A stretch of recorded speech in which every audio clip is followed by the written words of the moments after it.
You thought I was dead, didn't you? You were wrong.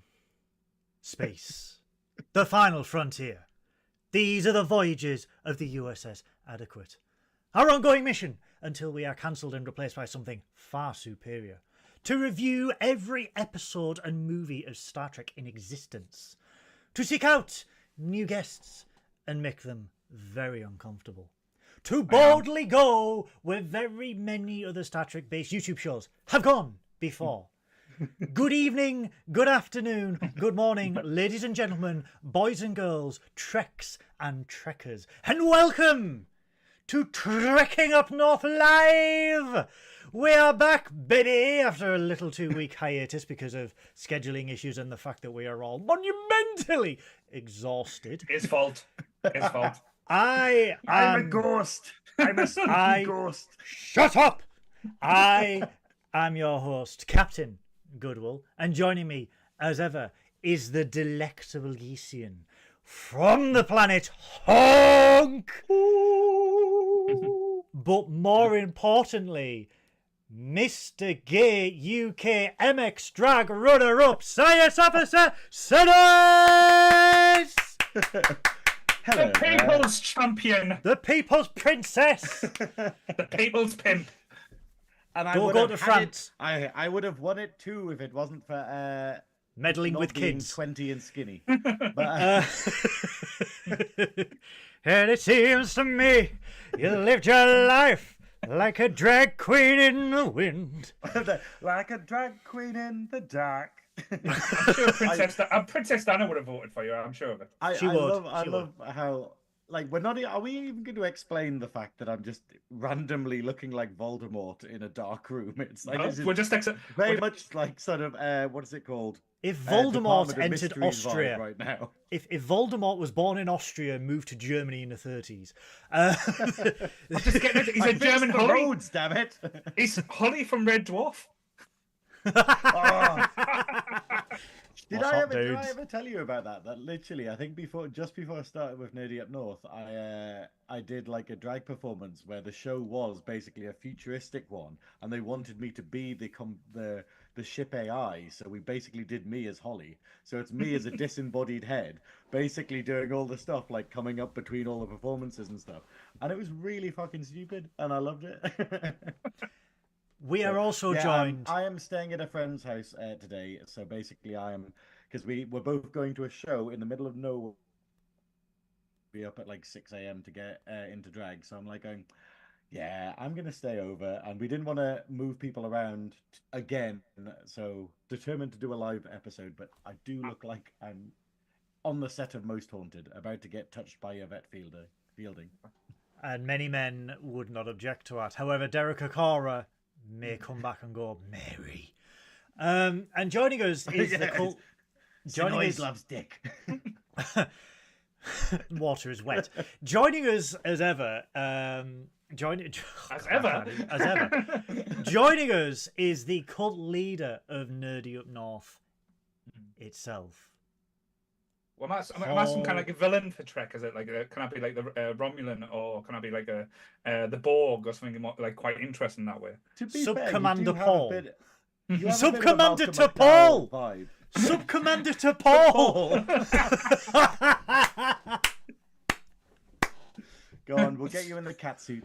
We'll get you in a cat suit. He fucking needs to see that now. Yes, we do. Yes. Photoshop Lee, do your thing. It's Paul from Nerdy Up North, everybody. How are you today, Paul? I'm not bad. I was like last week, I was all excited because I had my old little notorious plan to retire and get out of the podcast game, but you just keep bringing us back. Damn it, you keep bringing us back into the fire. Well, you say that, but you have been a very busy boy over the last few weeks, haven't you? Because you've been in the background like a little womble, negotiating, trading, and being just a general Wolf of Wall Street, or Wolf of Wall's End, as we'll call it. Because Nerdy Up North is doing something. Nerdy Up North is doing something very special, isn't it, Paul? Very scary, shall we say? What are we doing? Yes, we're doing a lot of different things, but yes, we are. We can actually put in our CV that Nerdy Up North is kind of in cooperation or working with HBO in a way. So everyone can write that down in the CVs now. Like, get it on your LinkedIn profiles. It's official. Well, it's going to be official when I sign the contract. God damn it, Ghost. But yes, we are basically collaborating, or I'm not going to use I hate the term, even though they've put this in the contract. We are being influencers for heritage auctions lot where they're selling off all the good shit from Game of Thrones. You can get all the swords. You can get Jaime Lannister's codpiece. We are actually going to be doing videos where we're trying to measure how many Chris's can fit in the Mountain's armor. So far, we've got about 17,000, but still, it's still growing. We still haven't filled it. But yeah, and we might be going to a soiree down London to meet the guests as well. So not the guests, the cast from Game of Thrones, whoever turns up. Now, it could be a soldier from the right next to Jon Snow, or it might be Emilia Clarke. Who knows? It could be quite scary. But I'll tell you what, though, if Jason Momoa is there, I'm having a pint with him. A pint of what? Probably Guinness. He is a very Guinness drinker. But to be fair, I though, think you would get a pint out of him. Just saying. No, absolutely. Yeah. I will never forget that. My most famous meme is Jason Momoa. He goes, "Hello, my name's Jason. This is my mower," and he's pointing to a lawnmower. But yes, it's incredibly exciting. A huge opportunity for Nerdy Up North, and of course, everyone knows HBO stands for Humongous Bodily Odor. We are incredibly humbled and grateful for Heritage Auctions for some reason allowing us to venture down south, despite the fact we are Nerdy Up North. We are venturing beyond the wall end. It was quite funny though. The email I got was like, "How far are you from London?" I was like, "Depends what you want me to do." I think put it this way: I would ask where the big woman is. Yes. Yeah. Obviously, London doesn't quite understand that the rest of the country exists, so they were just like, "So this north you speak of, like, where is that? Perhaps, you know." Yes. So yeah, I was like, "Yeah, it's kind of up there. It might take us a few hours." Like, all right then. It might take us a few hours. Just sign this bit of paper, then we'll tell you what you'll be doing. I was like, "So I'm signing me life away before you're actually telling us what we're doing." So yeah. But that's the joy of NDAs. It's the joy of NDAs. But we are here not to talk about Game of Thrones. We are here to talk about another amazing franchise, Star Trek, of course. Oh, shit, shall I go now? Pissed. Finally, after so bloody long, because we were supposed to do this in July, but unfortunately we had all these conventions to do because we're just jet setters. We are finally here to review Star Trek VII Generations. And this is Paul's favourite Star Trek movie, and I can understand why, because this movie gets a lot of flack. Unnecessarily, I was going to say, especially by that guy there, Graham. Like, I watched the last episodes. He was a nasty bastard. So, yes. I hate everything. He hates the light at the moment. He has transcended. He's worked that hard. He has transcended this mortal coil and dipped into the void to regenerate. Just because I'm sitting here like a gay Nosferatu doesn't necessarily mean that I'm like only full of hate. Just be careful if Sirius's Black's hand starts reaching back to pull through. Yes. Just sitting here with my best Death Eater look on. But I might be sitting in the Nexus right now. I might be in a place of pure joy, I think, right now. Just darkness and emptiness, I wish. Yeah, that's it. Yeah, you were when we last spoke about Generations, you weren't that much of a fan. However, I understand Science Officer Synoiz. That opinion may have changed today. Would I be correct in assuming? Who told you that? Oh shit! I sent you a voice note, didn't I? Yeah. Oh, okay. I was like, how do you know this? The only person I've moaned to is Andy. But no, I will say it is actually amazing. It's yeah, no, it has totally changed. The problem I have with a lot of the Star Trek films, because I'm not like I don't like the Trek films as much as I like the series. Mhm. Because obviously, like the films have to ramp up the action way more, and they have Mm. to be more sort of compressed. I have a bad opinion of almost all of them because all I remember is that it wasn't as nuanced as the series. Mm. But Mhm. then when I rewatch them, I'm like, nope, I don't remember this at all, or I totally remember this wrongly. And that's Mhm. exactly what happened with this one. It was the fact of like, this is actually brilliant. This film is Mhm. actually brilliant. The only thing that I find a bit weird is Kirk seems slightly shoehorned in, like in a Yeah. weird way. And I know they did it deliberately to have the crossover, but it was Mhm. just weird, kind of going, it kind of has him at the beginning, and then it seems to just forget about him. And then at the end, it's like, oh, piss, we forgot about it. Oh, bring him in. We'll do a This thing. I thought that was like a brave decision though, because normally when you go through like a transition movie, and that's in essence is for Star Trek, the transition from like the old Trek to the next generation. Mm, I kind of give us a glimpse of it, where most movies or like franchises would have give you half the movie with Kirk, then the other half moving into the Picard, but you don't. yeah. It's kind of like you just get the snippets and a little tease of old Kirk. And to be fair, he moves sprightly for his age. I'll give him his due, even though it probably was a stump double. Give him his due, but yeah, I think as a transition movie goes, because a lot of places have a lot of franchises have tried, like Mm. Star Wars, for example. Other type of franchises have tried the same thing and failed miserably.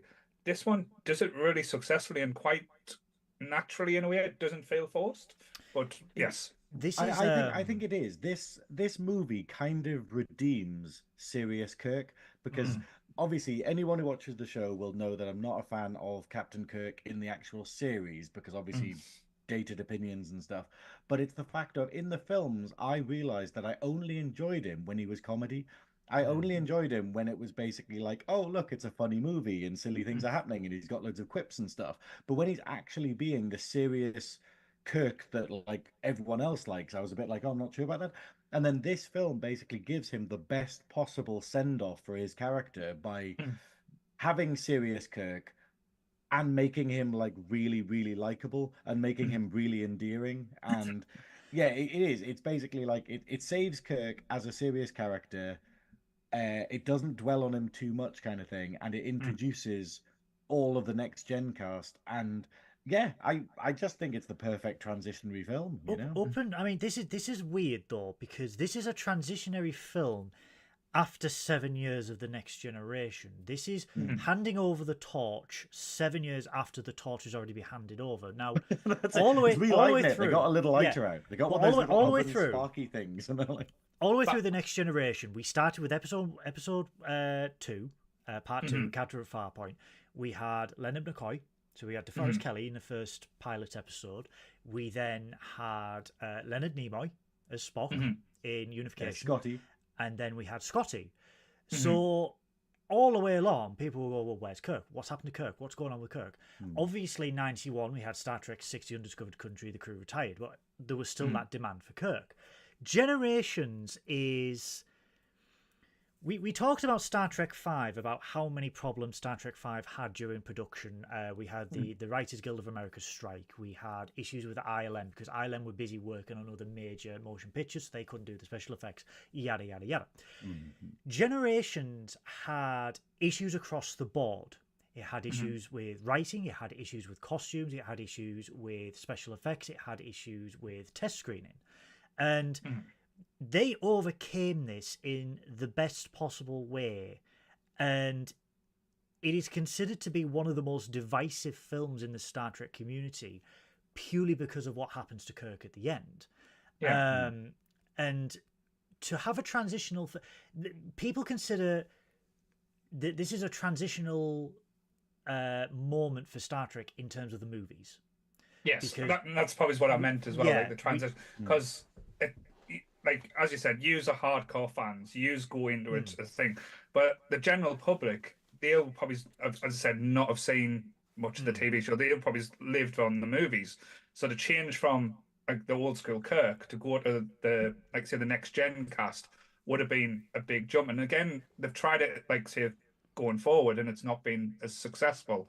So I think this was for like say that like Paramount as a whole as a Mm. soft kind of like say test to say will the next generation cast work on the big screen? Because they worked well on the small screen.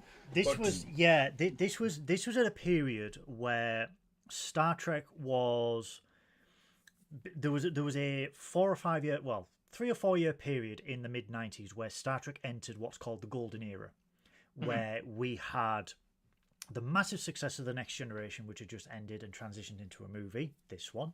We had Deep Space Nine entering its third season, well, the second season, third season, and then we had Star Trek Voyager, which is in production at the same time as Generations. So a lot was going on, and that's a good thing in a way, but it's also a bad thing because you have got so many resources being committed to a franchise. Things go wrong, and we find this in The Next Generation because one of the issues that Generations had was costumes, to the point where they had to borrow DS9 uniforms to fit next gen cast members. So a little nitbit before we get into the main story, a little nitbit, right? If you watch Geordie LaForge, LeVar Burton in this, and you look at his uniform, it doesn't fit right. That's Miles O'Brien's. Really? If you look at Jonathan Frakes' uniform, it doesn't fit properly. That's because it's Avery Brooks. That's crazy. The problem was at the time, with it being a Next Generation movie, they had a bigger budget. It was a bigger budget, and obviously it's going to be shot in widescreen. The Next Generation was letterbox. Did they blow it on the opening with that champagne bottle? Because that was still Dom Perignon. That's where the budget went. that was the cost of bomb at that time. The Dom Perignon. So what happened was there was going to be a new uniform introduced in this movie that would carry on. And what it was going to be, there's going to be 2 uniforms. There's going to be a Starfleet one for the ships, and then obviously DS9 would have its own. They absolutely ballsed it up, couldn't get the costumes made in time for principal photography, so they ended up mixing next-gen uniforms with DS9 badges and DS9 and Voyager uniforms with next-gen and everything like that. So everything's an absolute hodgepodge. So it was even some weird... of the cast, because I saw one member that was like going with you. That's one of the things. That's one of the things I was going to raise, because I was just like, that's really odd. Like the final scene you get between Riker and Picard, they're wearing different uniforms. Like they're, it's basically Picard has it where the colors at the top and the it's darker underneath, and Riker has it where it's what you're wearing, and it's just like. Why? When did that happen? Like, it was an absolute mess behind the scenes, and I mean, we'll get straight into the movie because the movie. Well, I will say though, it's a great movie for all of those faults. Like, I didn't mind the faults that I saw because I was like, this is such a good film, and it's so well acted. Like, honestly, Malcolm McDowell is incredibly hit and miss as an actor. He is a mess in a lot of films. And in this, you're like, whoa, he fits perfectly. Like, he genuinely works really well as Soren. Famously, Malcolm McDowell. I mean, this is Alexander Siddig's uncle. This is Julian Bashir's That explains uncle, the acting. right? Malcolm McDowell has famously said he does not care about Star Trek. He literally did this for a paycheck. He could not give 2 shakes about Trek. He said that as soon as it came out, same as it came out afterwards. So when they were trying to get him to advertise the movie, he was like, no, fuck it. You paid us now, bitches, I'm out of here. But in this movie, you wouldn't think that because he chews the scenery in every scene that he is in. Because he's just, like Synoiz said, he's hit and miss. But when he is hit, he owns it and he chews the scenery, and he's just that good of an actor. He is amazing with the Klingons. Like, that scene on the Klingon shit is just... I was like watching it, just in awe of it. Yeah, we'll get into the movie because before we get into the movie, can I just ask one thing? When is this set timeline wise? So because obviously there's a big event in the movie, which is that the Duras sisters actually get killed, and you're like, where must this sit in relation to the Dominion War if they're dead? This is set, right? So Star Trek The Next Generation ended in 1994. It ended in the summer of 1994. This movie aired the same year. So it is set in 2369. So it is so it's right after the Next Generation ended. It is just before season 3 of Deep Space Nine was going to start, and just before season 1 of Voyager was going to start. So it's called the Golden Era, but it's literally 2369. So this is why Worf joins the crew of DS9, because obviously the Enterprise D gets destroyed. So the first part of the first part of the movie is obviously set during the launch of the Enterprise B. Now this is set 3 years after the events of the Undiscovered Country. Right. So the Undiscovered Country was 2291. This is 2294 ish, right? So it's 3 years after the Undiscovered Country. We see a retired Kirk, Chekhov, and Scotty here at the christening of this brand new ship. Blah blah blah blah blah. Fun fact. First tangent of the night, because I know you guys in the audience have missed this. James Doohan and Walter Coying weren't supposed to be in this movie. Right. It was going to be Leonard Nimoy and DeForest Kelly. Right. DeForest Kelly turned it down due to ill health. Leonard Nimoy turned it down because he didn't think the part would suit his character. He didn't think he was happy with the way Spock's character ended with unification. He was happy with that. Spock was going to do his own thing. He didn't want to be here. So they drafted in Jimmy Doohan and Walter Coyne. It works. I feel it really works works having them, because I think he's exactly right. Like Leonard Nimoy, he's got too much gravitas to just be like, hey, you're a background character, whereas this one has like famously underused characters like Scotty and Chekhov, where you're just going, I'm glad that they're getting some time without the film needing to be like, what the fuck can Chekhov be doing, like, which is what the previous film. But they in the space of 10 minutes they utilize Scotty and Chekhov to the maximum potential. We obviously Chekhov's amazing, isn't it? Like the little short bit he's in. I love his little back and forth with Kirk as well. Like the shit they would be given like behind this, like on the ship as well. That's why probably Kirk doesn't kick about with them as much, because he probably doesn't get away with as much with them too. But it's good. It's because we're used to seeing the holy trilogy of like Spock, McCoy, and Kirk being like this friend group, and so it's kind of nice showing, hey, Kirk is as much buddies with the other members as well, kind of thing, and you get this. Yeah, it's a wonderful little repartee between them. But we do see Captain John Harriman, fresh from Ferris Bueller's Day Off, as captain of the new Enterprise, and Sulu's daughter at the helm as well. It wouldn't be an Enterprise without a Sulu at the helm. This is a weird one. How do we feel about having Sulu's daughter in it? Because it's very weird to introduce a new character just to kind of go, it feels like they're just injecting it into the lore and then being like, okay, that's in the universe now. Let's just never mention her again. I have a theory. They're like, this hey, could Sulu have isn't been gay, damn it. This could have been until Star Trek Beyond. This that's it. Star Trek Beyond fixed it, but you're like, that was the only potential original cast. He had to skip universes. Gay character we could have. Yeah, he had to skip universes. No, he's got a daughter. I feel there was potential at Paramount. Someone at Paramount, I don't know who, felt there may have been potential for a backdoor pilot for a new Star Trek series with John Harriman. Possibly. The cast was quite rounded out. We had Tim Russ as a human. Yeah. We had Sulu's daughter, and we had Ferris Bueller's friend. But I think like the way this opening scene is handled, Kirk, Chekhov, and Scotty are absolutely swarmed by the press. This is a brand new ship. They clearly don't like the limelight. They are just there because they have been asked. They're all retired. They're all being drafted back in to celebrate this new ship. And there is a notable absence, especially with Kirk, that he retired from Starfleet, and there's a notable absence in his life. And we see it in the few scenes opening with Generations where he looks at the captain's chair.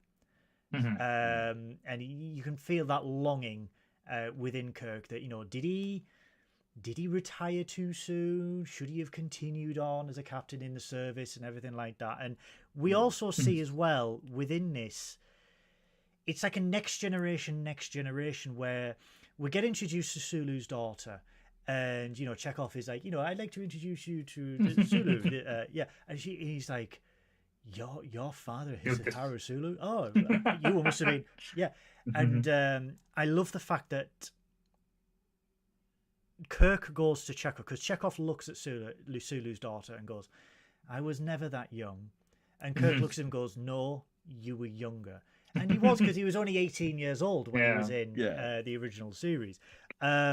It's really cute. No, it's a cute, but it is, and there's genuine warmth as well, which it could have come across as like pretty naff or cheesy as well. And it was cheesy in a way, but it was kind of like the good cheesy, like the nostalgia cheesy. What a lot of the TV or movies are trying to force down your throats now. It was kind of done in a nice way, and again, I'm laughing about it now, but this, and as Graham said, this movie is a good movie and it looks fantastic as well. This is a 30-year-old Star Trek movie. The special effects are done amazingly. One of the questions I wanted to ask as well, I didn't want to cut in because this is not my show. Can you remember when you first saw this movie as well? Because I remember seeing this. It was one of the at the pictures at the time. It was one of the movies that me dad went to, and like it was a really nice experience I had with me dad. But I don't know. I think Goodwill, you said before this was one of the first movies you saw at the cinema. Is that right? No. Famously, my first ever movie at the pictures was Star Trek: First Contact. That's the same as mine as well. We just missed this, I think, age-wise. I saw this on VHS in 1995. It was mind blowing for me, because it was like, oh my god, I've got like Kirk and Picard in the same place, and like because I was only 7, my fragile little pea brain couldn't like fathom, because I didn't know what would happen. I never saw the movie. I just heard Kirk and Picard are in the same movie, so I was like, but how does that work? The like that's like 100 years before this, and that's that. How do they go? And I was like, are there going to be 2 Enterprises? Are there going to be this? And it was just like, it was mind blowing for me to trust Goodwill and score straight to how many ships is there going to be in this film. Well, yeah, because like god, there's porn at the end though. Because the like, last shot of the movie is like, hey, here's 3 different classes of ship, and Goodwill's just like, it's the Randy Marsh meme. Miranda class, Nebula class, Oberth class. Miranda class, Nebula class, Oberth class. Enterprise B, Excelsior 2 class. Excelsior refit, heavy cruiser. But my mind couldn't fathom it, and this was because I'd seen Star Trek movies and I'd seen The Next Generation, but this was like The Next Generation on steroids, because it had a bigger budget. Everything just looked darker, looked better, and looked more grand. Beautiful. And it was just like, but it was at that time where certain VHS trailers were a little bit misleading, where they were like 2 Enterprises, 2 captains, and you're just like, oh my god, and like when you watch it, you understand why. But yeah, I saw this at home with my mum and my nana, and I was just absolutely blown away by it. But it broke my heart within the first 10 minutes, because the Enterprise B gets launched, and you know it's like we're on about with Kirk, Chekhov, and Scotty. They're there to just celebrate, and they're getting all this media attention, and they can't be arsed with it and stuff like that. And you know, when Kirk is asked to give the order to take him out, and he's like, you know, he's just like, take us out. And everyone's like giving a clap of applause, and just like Chekhov was like, well done, sir. Scotty's like, brought a tear to my eye. Oh, shut up. And it's just, it's a great statement, this whole scene, about the sort of the lack of compassion of the media, the fact that he's no longer a captain, and like it echoes what he says at the end of the film, he's no longer a captain, he no longer has the ability to influence like the future or help people, and people are just seeing him as this kind of relic to be sort of, you know, rolled out kind of thing, and be like, hey, look, it's this, you know, famous captain kind of thing. And I like that it's portrayed with the reporters on the bridge all of the cameramen, where basically they're not like holding cameras, they basically have headsets with like cameras on them, and they're all totally robotic. They Yeah. don't smile, they don't emote or anything, but they get right up in their faces. And it's very much a criticism of the press. It's very much a criticism of these unfeeling creatures that are only there to get the story, get the shot kind of thing, and that none of these people really care about Kirk. But, They just want him to say the line, you know? but And we the puppies see wouldn't this. even be, and the puppies wouldn't even be there if Kirk and that wasn't on board. If there was just like the Enterprise B going Yeah. out, they wouldn't. Yeah, They even don't be give a shit. But You know, I mean, they- they even say that. Like, they even say, like, this is the first Enterprise in 30 years without Captain Kirk. And, like, that's all they care about. Like, this is Yes, this is he is a new ship. name. He's not a person. He is a Yeah. brand, not a person. But then we see John Harriman, the new captain, who is portrayed as inexperienced. This is his first chair. This is his first captain, and we see that they are talking. The ship gets launched, and he has to hijack the media to go, ladies and gentlemen, we've just cleared this, and we're going to take a quick trip around the block and stuff like that. And then what we see is a reversal of these old relics, like you said, suddenly stepping into their own. Graham is just silently meditating within the void because his camera is froze. I do apologise. What we see is the old relics stepping up to the plate when the Enterprise receives a distress call from two refugee ships that are caught in a mysterious, a mysterious energy wave.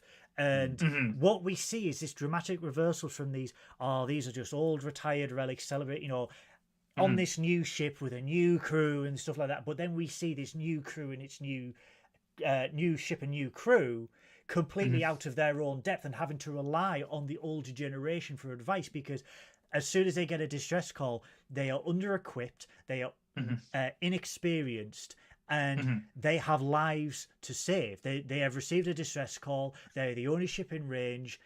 It's down to them to do it.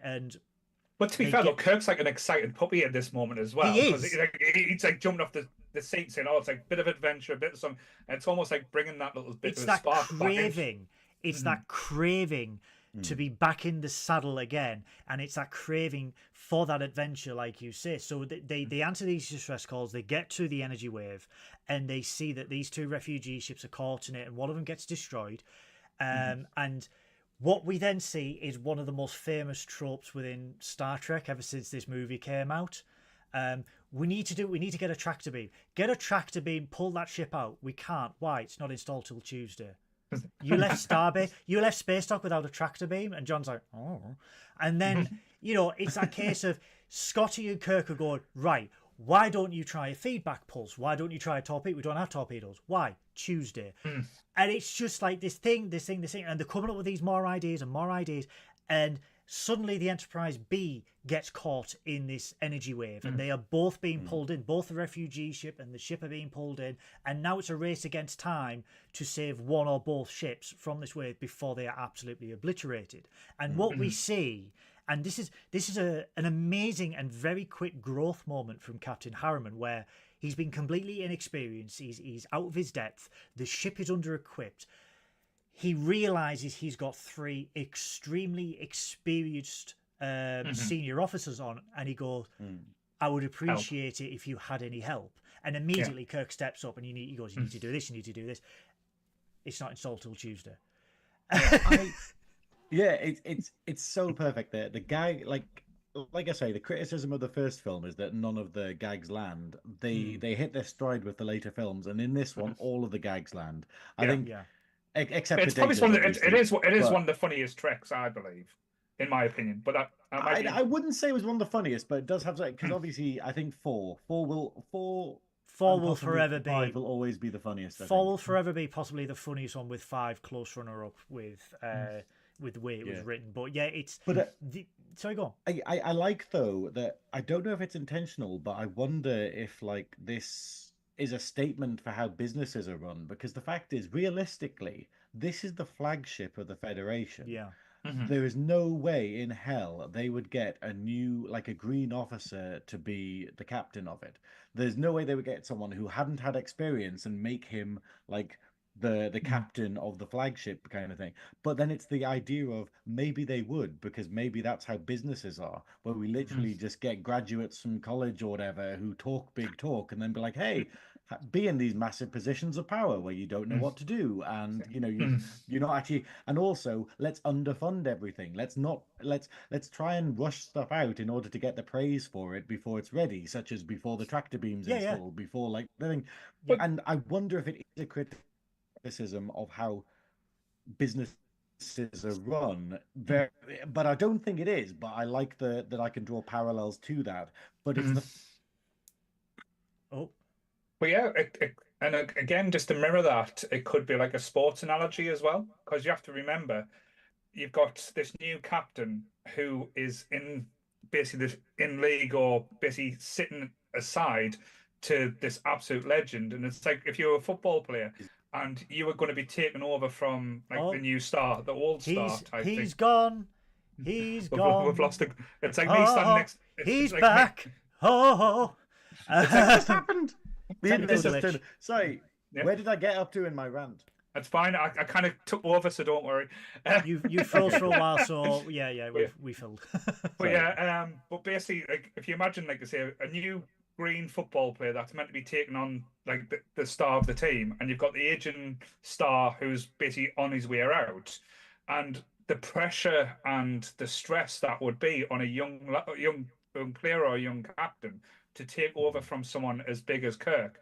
That again, he could have scored amazingly at Starfleet, done all the tests. He might have ran his own like ship or like smaller missions, but having, as Graham said, the flagship and having Kirk next to him, he might have just went white. He might have just blanked out. Went, I don't know what to do now. Yeah, help.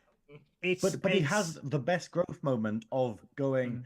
Know your limits and know when you need to defer to other people. That is the ultimate skill of a leader. Knowing when you go, hey, I have to outsource that, or oh, actually, I need to trust someone else's opinion. And what we see is the three senior officers, the three legends, utilized to the best of their abilities, even Chekhov, because they don't need a helmsman. But Chekhov immediately goes, we need to prepare the sick bay. Where is your medical crew? Oh, they don't get here till Tuesday. And he's just... But what I love at this moment with Chekhov, he goes straight to the press and he goes, you and you've just become nurses. Come with me. And he just takes command of like triaging the refugees that are going to be beamed aboard. We see Scotty immediately coming in with the engineering solution. If we create a feedback pulse via the deflector dish, but we need someone to go down to deflector control and do that.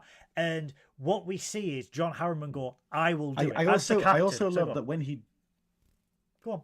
Sorry. I also love that when he goes down to change the deflector dish, it's next generation technology. It's moved on from what they had in the previous films, and it's become the typical next generation thing where it's all the pulley out light chips and stuff like that. Chips, and I kind of love that it's like, whoa, we're seeing Kirk with technology, and it's a nice little crossover period, I think. But yeah, we see John Harriman, the captain, volunteer immediately to do this.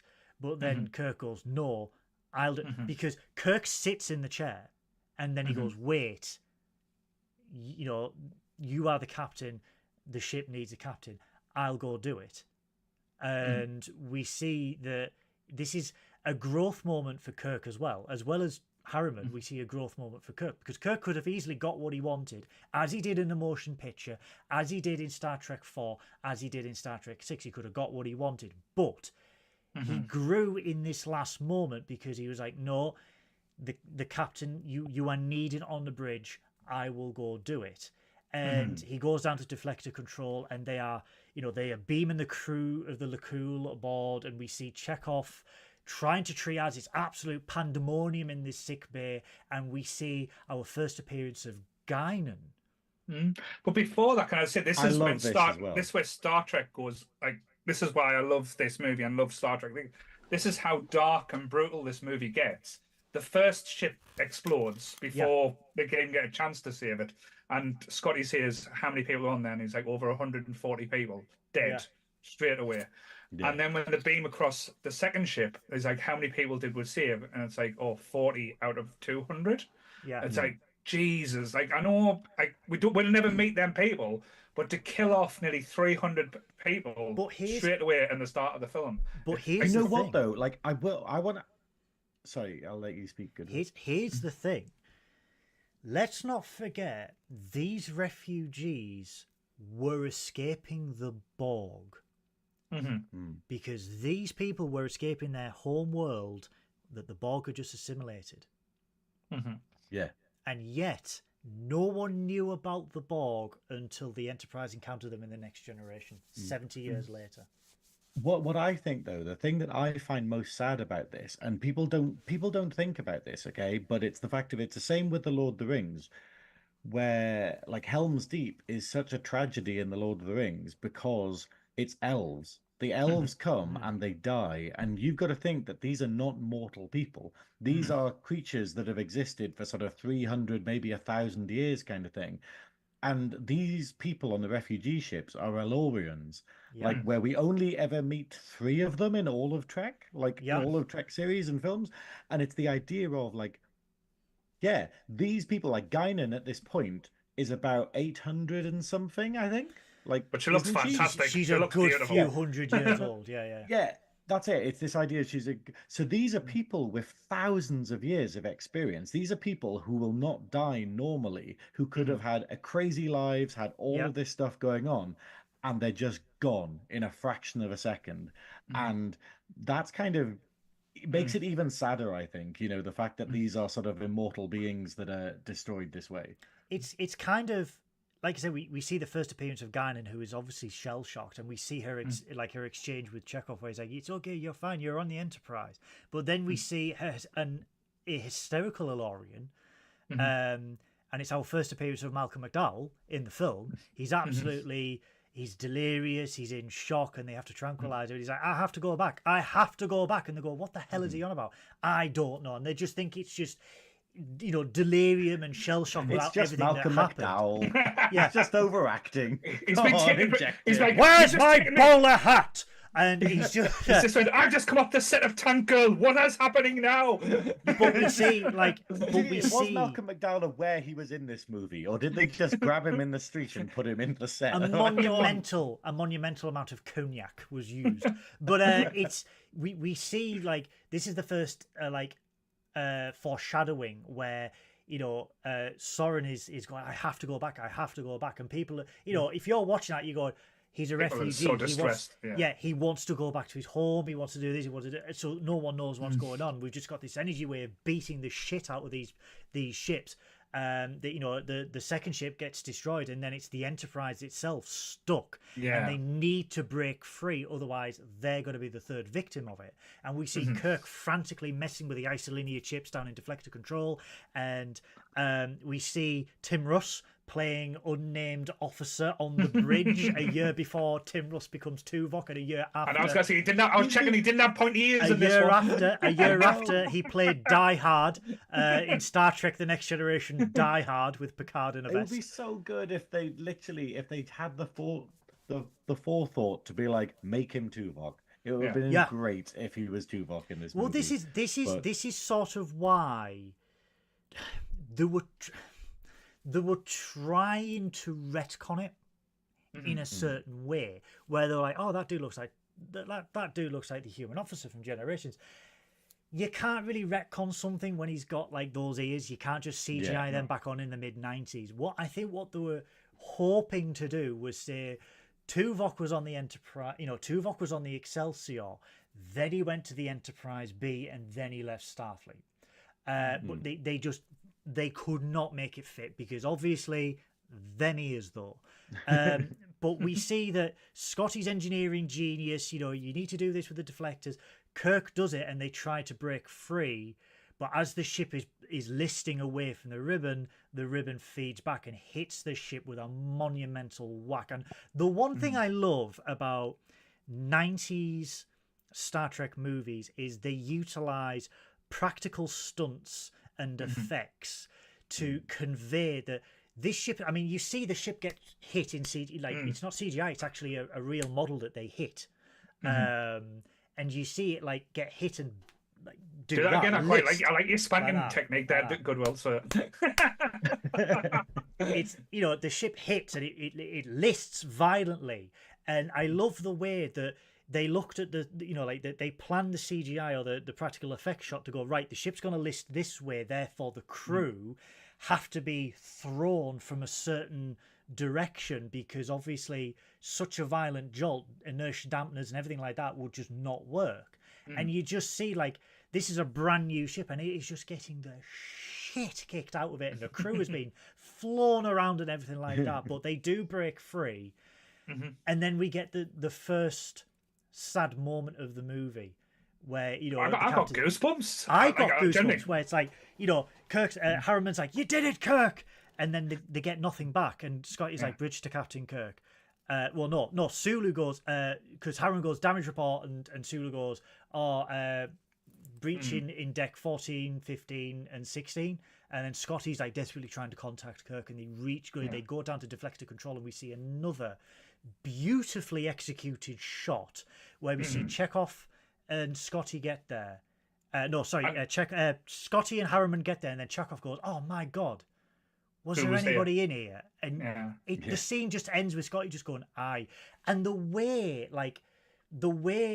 that it doesn't pull out, but it transitions from like a close up to an exterior to convey the size of this ship and the size of the hole that has been punched in it, and that the fact that Kirk is gone. Kirk was here and he's dead. To kill now, can you imagine, right, in 1994 watching this for the first time, and within the first 10 minutes you go, "It's great, there's going to be Captain Kirk in this," and then he's dead within 10 minutes. The trailer lied, bitches. The next time something traumatic, the next time something traumatic like this happened was Star Trek 09. Just to say though as well, that was the start of the movie. The performance with Scotty, like Scotty's performance going on from the bridge when he says "bridge to Kirk," his look and his facial expressions.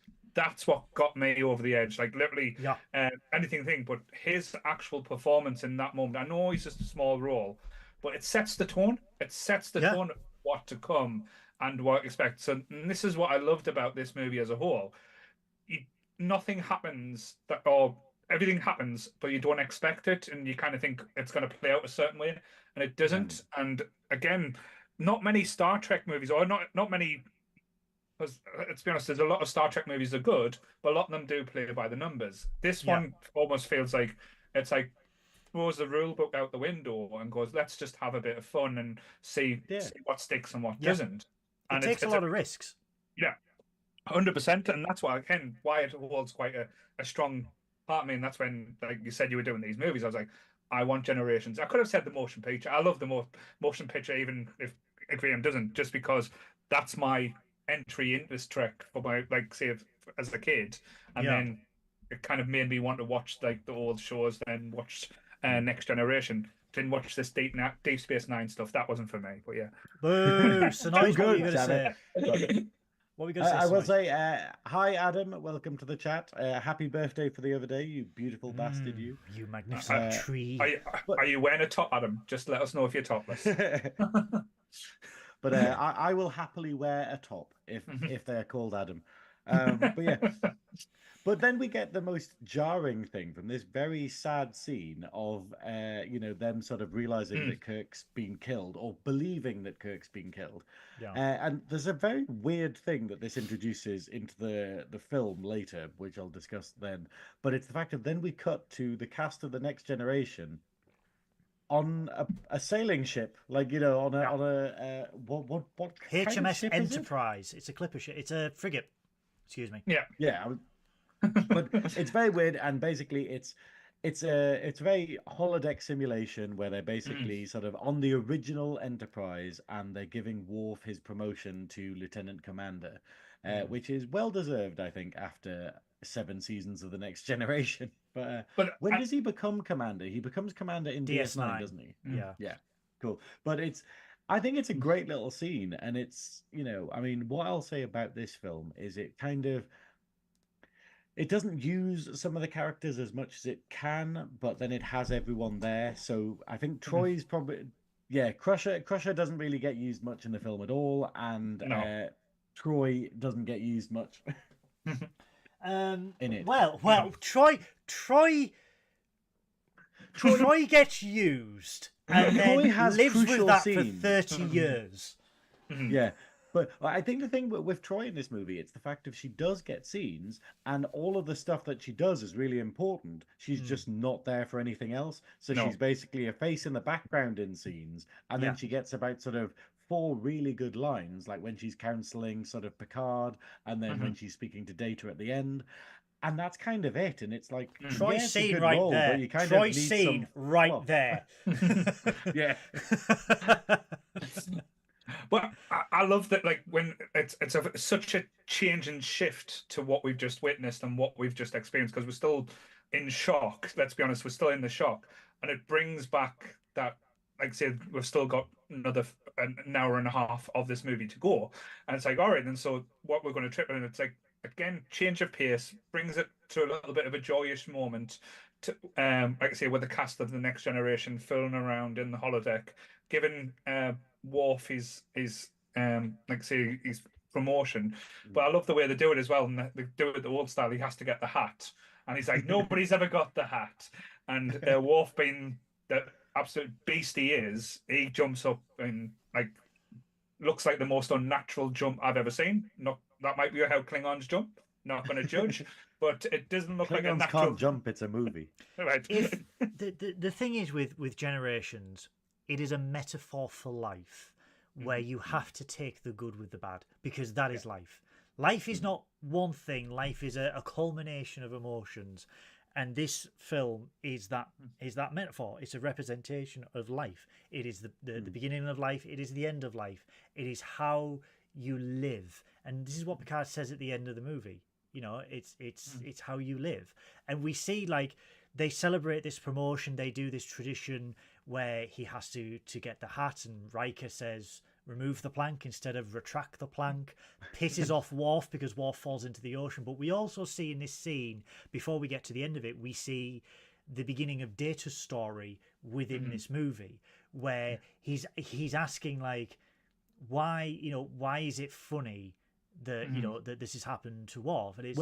Well, basically they remove the plank. For people who don't know, they accidentally remove the plank. So Worf basically, in his moment of triumph, falls into the water and is very angry. Everyone bursts into laughter, and Data has to asks Crusher like, "Why is this funny? Why is this amusing?"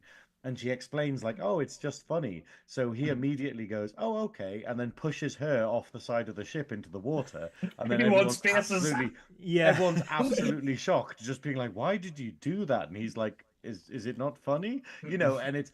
And it shows that there's still this disconnect. But I mean, it's unrealistic. It's the fact of if that scene had happened, because they love Data so much, they would have all laughed. Like, they would have sort of stopped. But for the purposes of the film, it does it where it goes like, okay, this is him not getting humanity enough and not getting what emotions are. But Data, but that was not funny. But we see a little exchange between Riker and Picard, where Picard's like, "This is the life, just the stars to guide us." Come again. Oh no, the stars to guide us, and just living life on the sea. And Riker being Riker, where he's just like bad food, no women.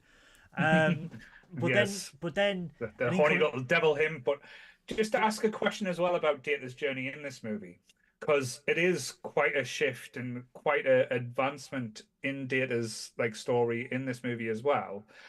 Regarding what comes up next with First Contact, do you think they had First Contact in mind making this movie and wanting to plant the seeds with where Data goes?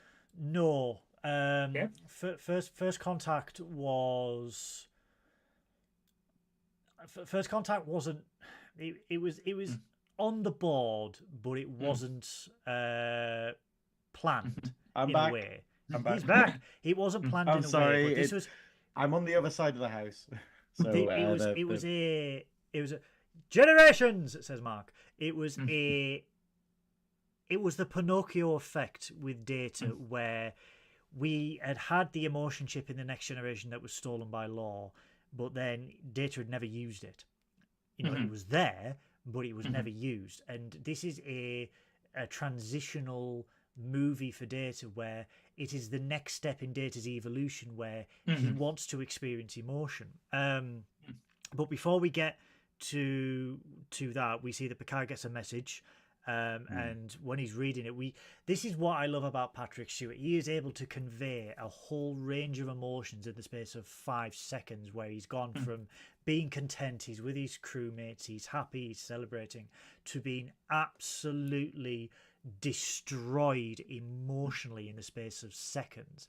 And then what we see is exactly what life is. It's exactly what the ride of life is that everything can turn on a dime, so enjoy every moment while you're in it. And what we see is, as Picard is experiencing that, the ship receives a distress call from the Amagosa station, so Riker puts the ship on red alert, and Picard's already left. Picard's just walked away, and Riker has to call him to the bridge.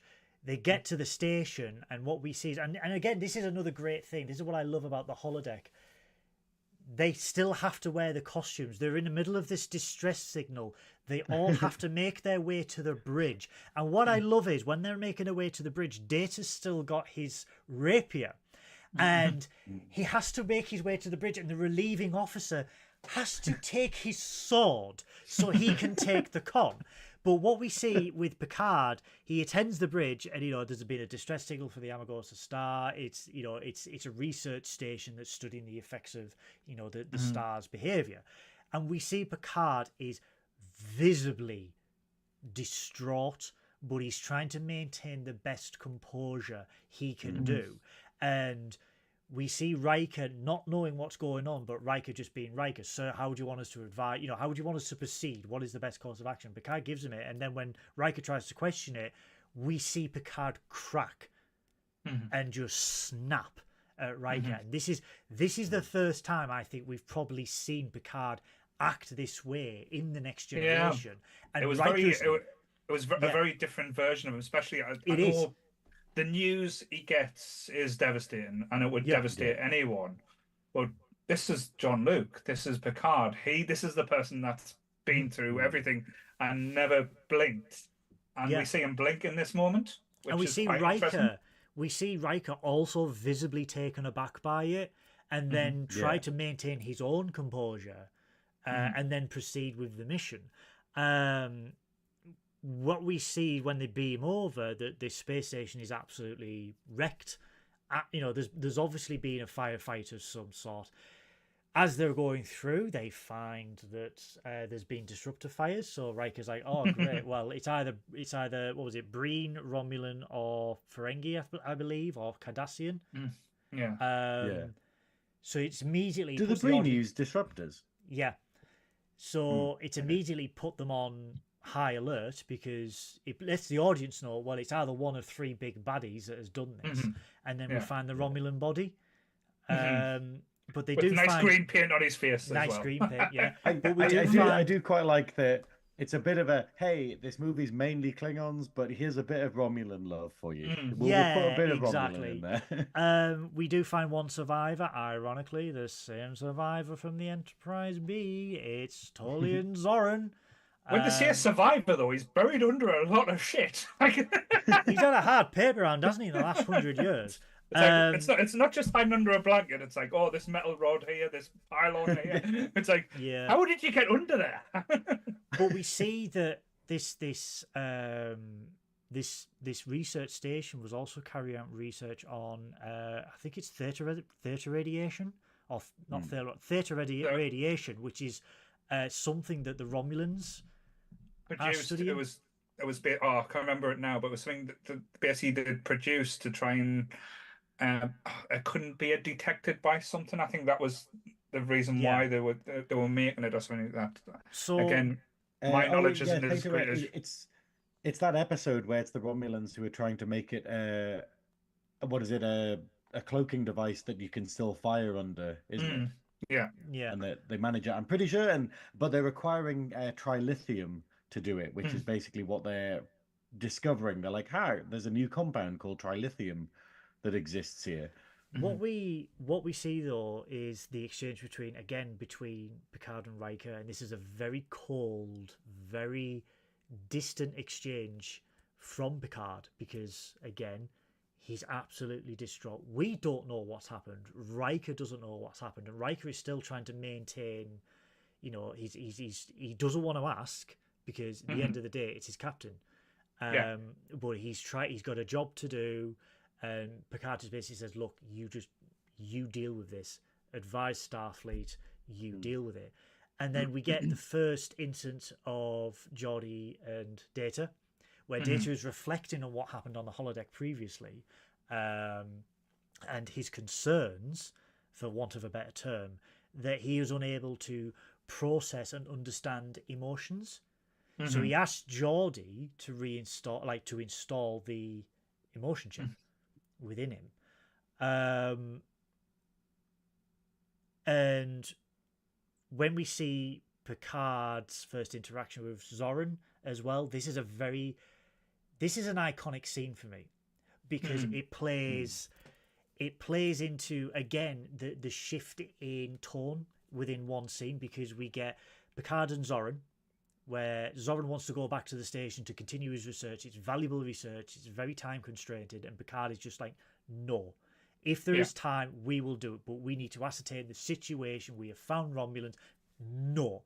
And what we see is Malcolm McDowell at his very best in this scene, where what I love is the piercing eye contact he has with Jean-Luc, where we don't know what's happened at this point, where he goes, "Some say time is a fire in which we burn." And we don't know why this affects Picard so much yet, but it also because he backs down in this scene as well a little bit. And but what we see is this is like, upon re-watching, this is an indication of the Elorians' telepathic capabilities in a certain way. But I absolutely love this. But then we get the contrast with Data walking in to 10 forward. Yeah. What a bell end. I'm sorry, emotion Data is a dick. No. I just want to say one thing. I really like that we get loads of bits of Troy where she's not saying anything, but she's reacting to the fact of she can sense there's something seriously wrong with Picard. And just these little things where everyone else is going, "Oh, there's something wrong," and she's like, "No, something is seriously wrong. Like, he's not just in a bad mood. There's something really bad." But I am going to agree with Paul here, which very rarely happens, I found. But I'm not a fan of emotion Data. I love the story that they were trying to tell, but he's annoying as fuck. You know, I couldn't stand 10 minutes with him. To be honest, it's like Lee on acid. He is portrayed. It's very much like the message of the film is the idea of, like, don't try to change yourself. Like, it's very grass is always greener. We've basically got a villain who wants to get to a certain place because he was happier there rather than appreciate. Like, he literally wastes, like, what is it, 80 years or something, like trying to get back to this one place rather than trying to make something better where he is or trying to help people. And then we have Data, who's going to change his entire personality and go the through flip of a switch. all of this suffering because he thinks it'll be better at the other side.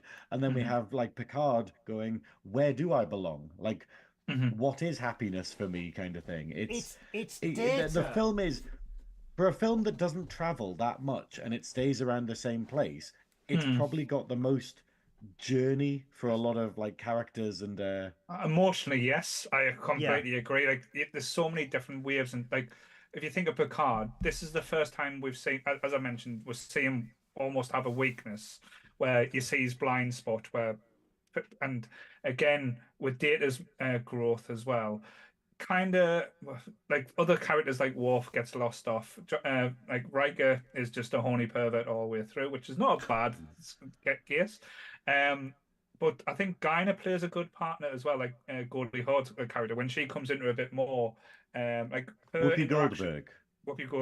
It's Guinan, isn't it? Guinan. Yeah, I think he said Goldie Hawn. I was like, that's a let me list the differences between Whoopi Goldberg and Goldie Hawn. Actresses from the 80s, the same thing. That's all blend into one. I feel like doing the Father Ted Dougal bit where it's like, okay, so this cow is far away, this cow is closer.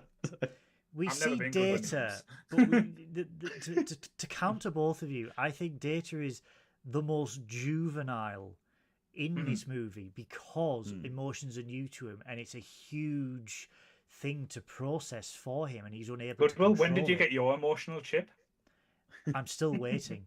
It's very, but it's very like, like I said, this is a transitional movie for Data, and it's a transitional for me from that childlike innocence and curiosity to moving into puberty and having this whole range of emotions and being unable and finding it difficult to process how you're feeling and regulate your emotions, because we all have that hormonal imbalance. And for me, this is Data in his teenage years. This and First Contact, this is teenage Data.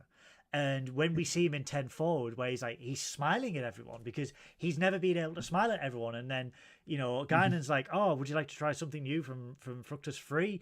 And he's like, yes. And he's just like, he drinks it, he starts gagging. And he's like, this is a new sensation. And she's like, and Data's like, LaForge is like, sorry, Guinan's like, it seems like you don't like it. He's just like, yes, it is revolting.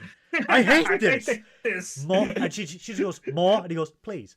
And it's just... I absolutely love that as well. Like that's my favorite thing. It's just like, I wrote it down actually. So what he's going through as well, it's probably one of the most scariest thing I can think of. Going through your whole existence, not experiencing emotions and having emotions for the first time. Jesus, that would be a minefield. It's just scary, that stuff. I think that's the thing, though. It's like, I don't like emotion Data. I find him annoying as fuck in the movie, but he's totally essential, and we need to see this. And it adds so much to it by having this particular journey explored, kind of thing. And it's this idea of just having characters being annoying, like, isn't a bad thing. We shouldn't avoid having them, kind of thing. Yeah. Like, it's one of these things of, like, a lot of the time they can be like, you don't like them, but they tend to keep the plot going. Like, I recently saw Alien Romulus, and it's yet another Alien movie where one guy who is an absolute dickhead ruins everything for everyone, and you're sitting there being like, not again. Spoiler alert for Alien Romulus, not one Romulan, so that was false advertising. We see Tell you what, though, it made us scared of facehuggers for the first time. I'll tell you what, that was for the first time. I think it's vaginas with legs do not terrify you. But you don't really see them in action. You see them a little bit, but this time you see them going full spider mode. It's fucking Oh no. It's actually brilliant. Like I saw it and I was just like, oh my god, there's finally a third good Alien movie, and it just felt really weird. Just being last like, 10 minutes. Okay, there's actually finally an Alien trilogy after like how many years? It's because you can ignore the rest. but getting back to Generations, when we see LaForge and Data beam over to the Amagorza station to find out what research was being carried out, and we see Data again struggling, and he's like very chipper and he's laughing all the time. One thing I will always love about this scene: make it so. But we see him, they open up the torpedo tube. They open up the door, and LaForge is just like, Data's like, open sesame. I did laugh at this scene as well, because this is where it over explains a lot of the stuff as well. Like LaForge is walking around saying, there's a gap I can see using my visors that points this out that nobody else could see. I was like, all right, then you could have just said you saw a gap, mate. You didn't have to show off you've got like these special like seeing things, but yeah. Just give yourself a break there. We see though with at this point where Data is really, really struggling with emotions, and it's becoming too much for him, and he can't stop laughing, and he's trying to make jokes, and he's dealing with it, and we see that at this point it overloads his matrix. And for me, this is very terrifying to see Data act like this, especially when I was a kid, where he's like his eyes and his head and his skull is moving, and he's like his whole body is struggling to do this, and then he just smacks back into the deck plating, and then he's suddenly himself momentarily, where it's just like, that my emotion chip has overloaded my positronic relay, and we then see the entrance of Soren. Just nicely timed. Yeah, and he Well, just I absolutely... wondered if it was something about the what is it, the trilithium that they've got here. Something about that was what caused the emotion chip to Oh, right, overwrite. But I don't. Yeah, It doesn't suggest. It doesn't say that. But it's kind of like going. Is it just like potentially. serendipitous that he just Yeah. steps in when that happens? But I I mean, could have had a panic attack. We all have them, so well, when he maybe it could have been absolutely- Soren doing it. You know, like it's maybe this could be something that Soren set up as a defense. Yeah. You know, when he thing, because he's a absolutely, when he clever just bloke. does that to Mhm. to Geordie, I mean, Yeah. that is a hell of a flat. But we see Data afraid. Yeah, which is Yeah. terrifying, which is so sad at the Yeah. same time. It's like it breaks your heart because, again, it plays out through the movie, like the whole reasoning and like the repercussions from Data being afraid. But seeing Data frozen there again, it gets you, like it probably hits you in the chest. It's like, oh, It does, because then we move into the scene with Picard in his quarters and Troy, and like, so I agree with Synoiz. Troy is very underused in this movie, but when she is used, she's played to a full potential in terms of Yeah. she is the counselor. She has some of the best scenes, Yeah, but they're the yeah. only scenes she's in. yeah, But we see, and this again, it's at very few occasions we have seen Picard upset all the way through the Next Generation. But we finally we finally get to find out what has happened to make Picard as he is. Where there was a fire at the family's vineyard, and Picard's brother Robert and his son Rene have both died in a house fire. But we get there after Picard has fully broken down, because he's looking at the family album and he's telling Troy, like, I haven't told you about Rene, so idealistic, so full of wonder, and so very gentle. And I mean, I'm getting emotional now thinking about it, because the way he just conveys that distress and that like being so heartbroken that essentially someone who he considered his own son has died. and it's just the fear he's got as well, because it's not just like upset; it's fear that his family name or family He's the line last of the Picards. stops. Yeah, Yeah. So, Yeah. Because he says It's a very real fear, and Yeah. I love that it does this, because it's the fact of it's parallels with Kirk, where it's the fact of, he's had his whole life being an adventurer and going around and whatnot, and he's never actually stopped to go, what makes me happy? He's never stopped to go, should I have a family? He's always kind of left it to other people. And admittedly, that what got me was obviously like the sadness from Picard and him trying to suppress it. But it's also it's something that like resonates with me, because it's the fact of, as a gay man, it's the idea of going, whoa, is it the end of my family line, like sort of when I'm kind of gone?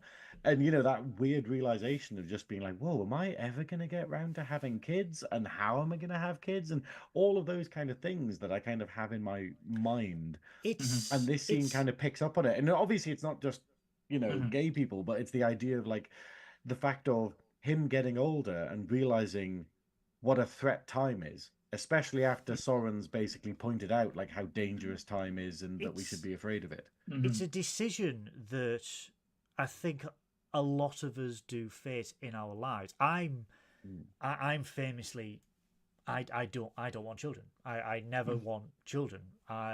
It is just one of those things I've never been interested in. I don't feel like I'd be a good parent, and I feel that what is best is I don't pursue that. However, there is nothing stopping you from thinking, and maybe thinking, is that the right decision? And as you get older, and as Picard says in the film, he realizes that there are fewer days ahead of him than there are behind him, and he questions his life choices. He questions, should I have pursued my career in Starfleet, or should I have carried on the family name? Should I have settled down and raised a family? He had many opportunities, as we saw all the way through the Next Generation, but his duty came first, and it resonates with a lot of people, because like myself, my decision, I don't want children. It's a hard decision, but it's what's best for me. But it would be what's best, because I feel if I brought a child in the world and I couldn't look after them, it's wrong on them. It's something that Uh, comes back to in the new season of Picard as well, because yes, that's the thing when, like, say you find out that he does have a son, yeah, and the change in Picard, or like change in his demeanor and how he reacts as well. It's very similar to his kind of change in this. You yeah. see an aspect of Picard in that you've not seen or glimpsed before, probably in this or in future episodes. But it's just an interesting take that, again, for all he's been through and all he'll always be remembered for, that like family and stuff is his weak spot. That's his like blind Yeah. spot that kind of will always think it's only if the Borg had known it properly then and he would have been As fucked. as like as much as he, because we know from Star Trek he was the first Picard to leave the solar system. Hmm. And it was a very controversial thing in his family because the Picards were very like, you must remain and be within the family, and there was Picards that colonized Mars and stuff like that. There was obviously from season 2 of Picard who went to Europa and stuff like that, but they never left the solar system, and they were very like homebodies in a very wide sense, and it But was to make very everyone much feel better as well, Alex, I'll probably never have children, but as the cult leader, you are all my children. don't drink the I Kool-Aid. like to think that one day, I like to think that one day I will have kids, but it's gonna take some. Yeah, it's gonna take a certain set But of circumstances to happen, which is, yeah, the clock is ticking, so I very much sympathize with Picard here. I love the idea of showing that Picard is immediately puts the wall back up, kind of thing, where he goes like, oh well, time to move on, time to be serious, and this is what he does. This is how he gets through, like, situations. But it's, you can see how which a lot of us can relate to. But oh yeah, what happens next? Because hilariously, in my notes, the next note I have is there's a huge quantum implosion, and I'm like, the sun. I'm pretty sure stuff happens before then. What I love about this movie is it uses lighting to the best potential possible, because they are next to a star, and on a ship, to conserve power, if you are next to a thwacking great sun, you would not have the big light on. You would turn them off. And what we see is a great use of light source in this film. And we see Graham looks like he's in a Berlin dungeon. Oh, ach die Lieber. But we see the fisting happens there, don't worry. But we see that the star that is the source of the light in the scene in the captain's quarters is suddenly dimmed, and it's imploding. It's shrinking. And then when they get to the bridge, Worf says a torpedo was fired from the Amagosha station into the star, and it's caused a quantum implosion, and the star's shockwave will hit them in, I think it's like 12 minutes or something like that. Something like very short. There's a not long countdown, but it's the effects and everything they use, because they could have went massive and like made this look a lot bigger than they did. But it's like the reservation, or that might not be the right word. It's like just basically to dim it down, to make it smaller, and it has a greater impact because it's this massive star and it's taken out in the way. It has more of a more of an impact than a giant explosion would have been, because a giant explosion would have looked cool, but it's the fact that it's like the silent killer. It's like almost kind of like the snake and death, and it's like that to me was scarier than anything like an explosion would have been. But the use of light to indicate like that they are in imminent danger because they have been plunged into darkness by the star imploding, and you see the iris of the shockwave emanating from the star vastly approaching the station, and they've only got a matter of time before they can get the away team aboard. And what we see is like Riker and Worf beam over to the station, and a firefight ensues with Soren, and they're trying to say, the star's imploding, we have to get out of here. And then suddenly a thwacking great bird of prey appears. He transmits data. He takes LaForge with him.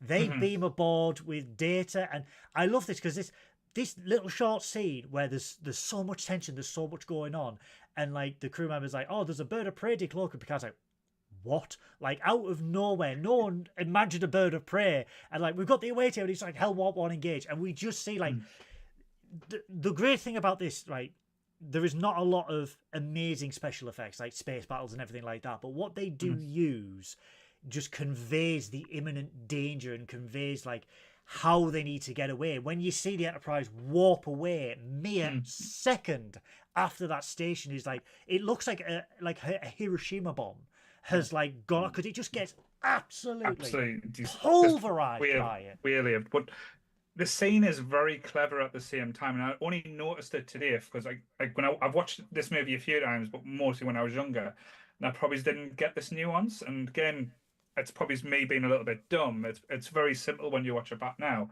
because I always wondered why Soren took LaForge, but when he's lying on the floor, he's looking at the visor and he's kind of like checking it out, and he's like almost like he's thinking of a plan or thinking of a way. And again, later on when it plays off, and when, like, say, he's talking to LaForge and he sends LaForge back with the bug in the visor, so it's almost like he knew this, like this was part of his plan. This was what was going to be happening. Yeah, he knew that the Enterprise, even if he didn't take LaForge, he knew the Enterprise would go after him because he is now a fugitive. He has destroyed a star system to get what he wants. They don't know what that is, but he has destroyed a star system. So obviously the Enterprise would be after him. So he has taken LaForge as like an insurance at this point. But why does he destroy the star here? Is it a test for his weapon? We find out later on that what he does, he destroyed that star to move the gravitational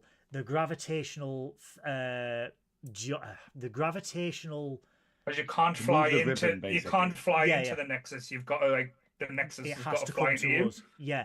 So what he does, he shifts the gravitational layout of the sector to a point where instead of the Nexus going past a planet, it goes through a planet. Because you can't fly into it because the ship is obliterated before you get there. You know what I mean? Which begs the question: what happened to the ships, like on the Enterprise B? Were they not like they hit? He got hit by the ribbon. This is the thing, though. But yeah, but could you just get the flight plan and just wait? I don't know. Well, yeah. What I was gonna suggest earlier is the fact of it kind of suggests that, like, maybe the Enterprise made things worse for the Elorians. So basically, the fact of maybe it's that physical matter, like ships and stuff, well, non-organic matter gets destroyed by the Nexus, but that other things actually get taken into it. So it could be that those ships exploded, but all of the people on board were actually taken into the Nexus. So by rescuing people and teleporting them out of there, like Soren, they were actually stopping them going into the Nexus, whereas they would have been fine. But the risk is they don't know. Yeah. That's why Soren, you kind of wonder, like, whether, because they were in the Nexus, because it suggests that somehow Soren was in the Nexus when they saved him, because so it's this weird thing. So it adds an extra bit of going, hey, Kirk and that actually pulled them out of heaven effectively. We do hear, which basically just ripping up. Basically, Buffy season 6 or not season 5 or something ripped off the storyline from this movie by ripping Buffy out of heaven. And then it's like, but she was in actual heaven. These are just Nexus. But Nexus could be Star Trek heaven. You never know. That's the thing. This ribbon. we do hear on the Enterprise B when Scotty's trying to beam them out that he's having trouble beaming them out because their patterns are shifting in and out of the space-time continuum, and he doesn't know why. And that's why, obviously, Soren is like, I have to go back. Graham. And this is why Guinan says later that she exists in two places. Yeah. Because it suggests that maybe she exists in a phased version inside the Nexus, but she also exists in the version there. So she's separate, basically. Science Officer Synoiz. Talk to us about the Duras sisters. I absolutely. I've got in my notes. Okay, you can't see him because of the thing, but it's capital letters. The fucking Duras sisters. Let's go. I'm such a massive fan of the Duras sisters because as Trek villains, they're up there with Gowron, they're there with Wayun. They just keep coming back, and they've always got a plan. And it's a shame that this is the last like appearance of them, but they do fantastically, and they Mm. translate wonderfully to this film. Mm. After having loads of B villains throughout the Star Trek film series that aren't actually very good. Like, who's the random Klingon guy from Five? You know, where he's like, "Hello, I'm a bloke, not really gonna do much." Yeah. Uh, but like, these are absolutely fantastic, and it's great seeing them get some prime time. You know, like, what are they called? Lurza and Bellator. Mm. Um, Le- Beator? oh, Lurs and Beta or Lurza and something like Beator, I that. think. Yeah, Oh, yeah. you've But thrown. I love that like Soren just chins the fuck out of one. That shows you how much of a badass he is in that one scene. He's Yeah. on a ship full of Klingons, and he's able to do that without getting his head removed. But I love the fact that Lurs turns around and goes, "I hope for your sake you are initiating a mating ritual." It's fantastic because we see that they are only there. They have essentially been hired by Soren to obtain this data so he can get into the Nexus, and then they can then use the data that he's obtained about the it's okay you're back about the trilithium to regain favor in the Empire, because we know from DS9 and the Next Generation the Duras family has fell out of favor Yeah. within the High Council, so they're trying to use this as a bargaining chip. Not just a bargaining chip. I think, like, say, with the weapon, they were going to try and take back over the full thing. I think that Yeah. was the impression I was getting. Like, they didn't want it back in. They wanted to own the other mother, like the whole damn Lursa thing. and Beta, thank you, Mr. Cartier, coming in. Yeah. It could definitely be said, because we have it in DS9, where we have the wonderful episode where basically Quark gets married to a Klingon woman because women aren't allowed to actually rule houses. So it kind Yeah. of suggests what an insane situation Lurza and Beta are in, that they are held in regard for a long time, where they are able to have their own ship and crew and stuff like that. So they are kind of like this kind of Klingon feminist icons, effectively.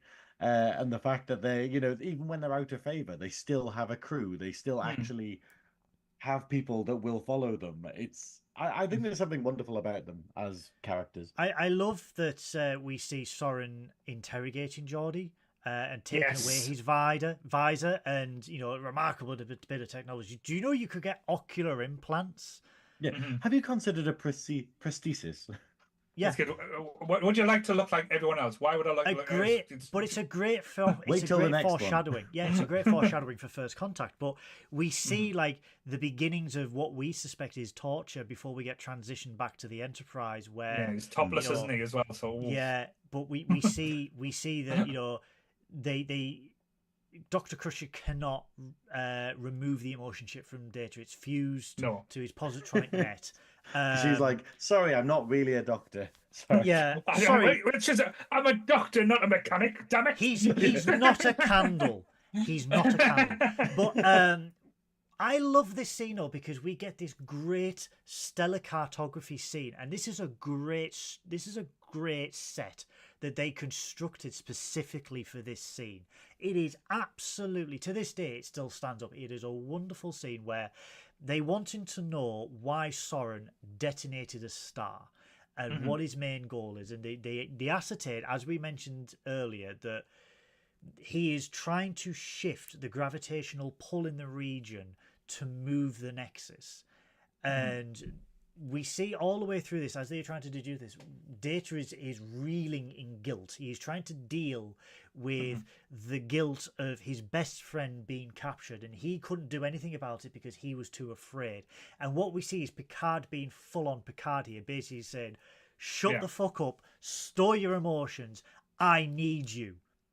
And I need you now. Yeah, I need you now. But then we see the other side of Picard almost instantaneously, sympathize with Data and say, I understand, but we have to do this to get Geordi back. We need to find out why Soren has done what he has done in regards to this Nexus, that we find out enters their galaxy every 70 odd years. It passes through on a pre-planned trajectory, and when they input the formula, into the system, they're like, oh well, the USS Bozeman by Kelsey, captained by Kelsey Grammer, Morgan Bates, Niles. That they had to make a minor adjustment to their course because of the gravitational shift. And Picard's like, why did they have to do that? And Data's like, well, the whole sector's gravitational setup has been thrown out of whack. And when they plan the trajectory of the Nexus and then compensate for the gravitational pull, they see it goes straight through Viridian 3. And then they realise he's going to detonate the star. It goes near the Viridian system, and he needs to detonate the Viridian star to shift it to go straight through Viridian 3. And they're like, yeah, Viridian 3 is unpopulated, but Viridian 4 has got like a pre-industrial population, 230 million and stuff like that. Like, it's just 230 million people. It's like, wow. But he is willing to commit global genocide to get what he wants. But that adds the age-old question. I know it sounds really bad, but if you can have ultimate bliss or the perfect situation, the perfect being where nothing will ever happen, nothing will cause you anxiety, nothing would cause you pain, what would you do for that? I already live with her. It's fine. Brownie points. Go on. But yeah, I think that's exactly it, though. It's the idea of, like Kirk finds out later, it's a lie. It's this idea of it's like, living in a fantasy and never taking on any responsibility, but never getting anywhere. So the whole thing is Picard is giving up on his chance of having this like happy life with families and stuff like that because he needs to help people. He needs to make a difference rather than just knuckling down and being like, hey, I'm fine. And that's kind of the lesson here. It's the fact of just, it's why we don't just get, stay on drugs all the time. Like, why we don't just sort of like take fuck tons of drugs and never achieve anything, because you're going to be happy for as long as you live kind of thing, but you're not going to do anything. You're not going to actually have a life. And I think that's the message there. Yeah. And the fact that Guinan is stronger, because Guinan effectively says, yep, inside the Nexus, it was absolute joy and I never wanted to leave, but that's over now, so time to get on with life, It's a great foreshadowing when he is speaking to Guinan, where she's like, if you do get to the Nexus, you will never want to leave. Yeah. And it's a great foreshadowing. Luckily his kids are shitheads, so he works out that he needs to. So it's a oh god, the kids were awful, but yeah. Seriously, that kid, what does she say? Hold on, I have to write it down. One of the kids says something that wound me massively up. Oh god. No, I have way too much to say about the kids scene. Keep talking, because I do have an Easter egg for Paul about this scene, but keep talking. No, but going back to say when they realised, say who was on the ship, say Guinan was on there as well. And they go, and Picard goes to sit down and have a meeting with them and talk about him. And she explains how dangerous and how scary this man is, and basically gives him an understanding of why he's doing it, and pretty much explaining to him, saying, "Look, we were in heaven, or our form of heaven, where everything is bliss, everything is perfect." And we were ripped out of there. So yes, it hurts. And again, I try my best to not allow myself to think about it. And I think, again, such a powerful kind of connotation or words were used. And again, I'll make the joke, Goldie Hawn was absolutely perfect in this scene. So, but we Goldberg. But yes. To be fair, I've noticed Mark Cartier is in the chat. And hi, Mark. And he's asked, what is the difference between Whoopi Goldberg and Goldie Hawn? I will happily tell you it is that Whoopi Goldberg is a comedian. But yeah, it is just... It's a great thing, though, and you've got to think that this is after their planet has been devastated by the Borg. This is after everyone has lost all of their family and absolutely everything. So it's like becoming an alcoholic because you deal with a bad situation with booze, and then going, it's even harder to get out of it when you've got in that way. It does beg the question, just has never ever got over it. It does beg the question, were they deliberately flying into it? Yes, that's never something I that you'll ever genuinely worry yeah, about yeah, that. yeah. Yeah, you know, what But was this? yeah, no, Yeah. and then we get the scene where basically what is it? Picard speaks to the Duras sisters because Soren's beamed down to the planet Viridian 3. Yeah. Picard basically exchanges himself for Geordi and says, "Hey, you can have me as a prisoner if you give us Geordi back, but just teleport me to the planet first, so that I can try and like reason with Soren." And they're like, "Hey, that's a great idea." And then they do Which that. is just absolutely bizarre because it's not a good idea at all. But It's one of these weird things because the Duras sisters are not the, they're not the masterminds they would like to be, but it's the fact of but they know that they want to give Geordi back because they Yeah. know that they've bugged his visor. So they're like, Yeah. "Hey, this is brilliant. So you're telling us that we get to execute our plan where we actually get to put a camera on your bridge, and also we get your captain. Great." So yes, they go ahead with it, and then we get a scene basically of Soren, Picard trying to reason with Soren and being trapped behind a force field because Soren has planned for everything, as we've seen. yeah, He's and probably the most competent villain in all of the Trek films, if I'm honest. what I do love though Like even is Khan is meant to be a mastermind and wasn't as competent as Soren. Well, Soren, in essence, Soren wins. Soren gets what he wants. yeah.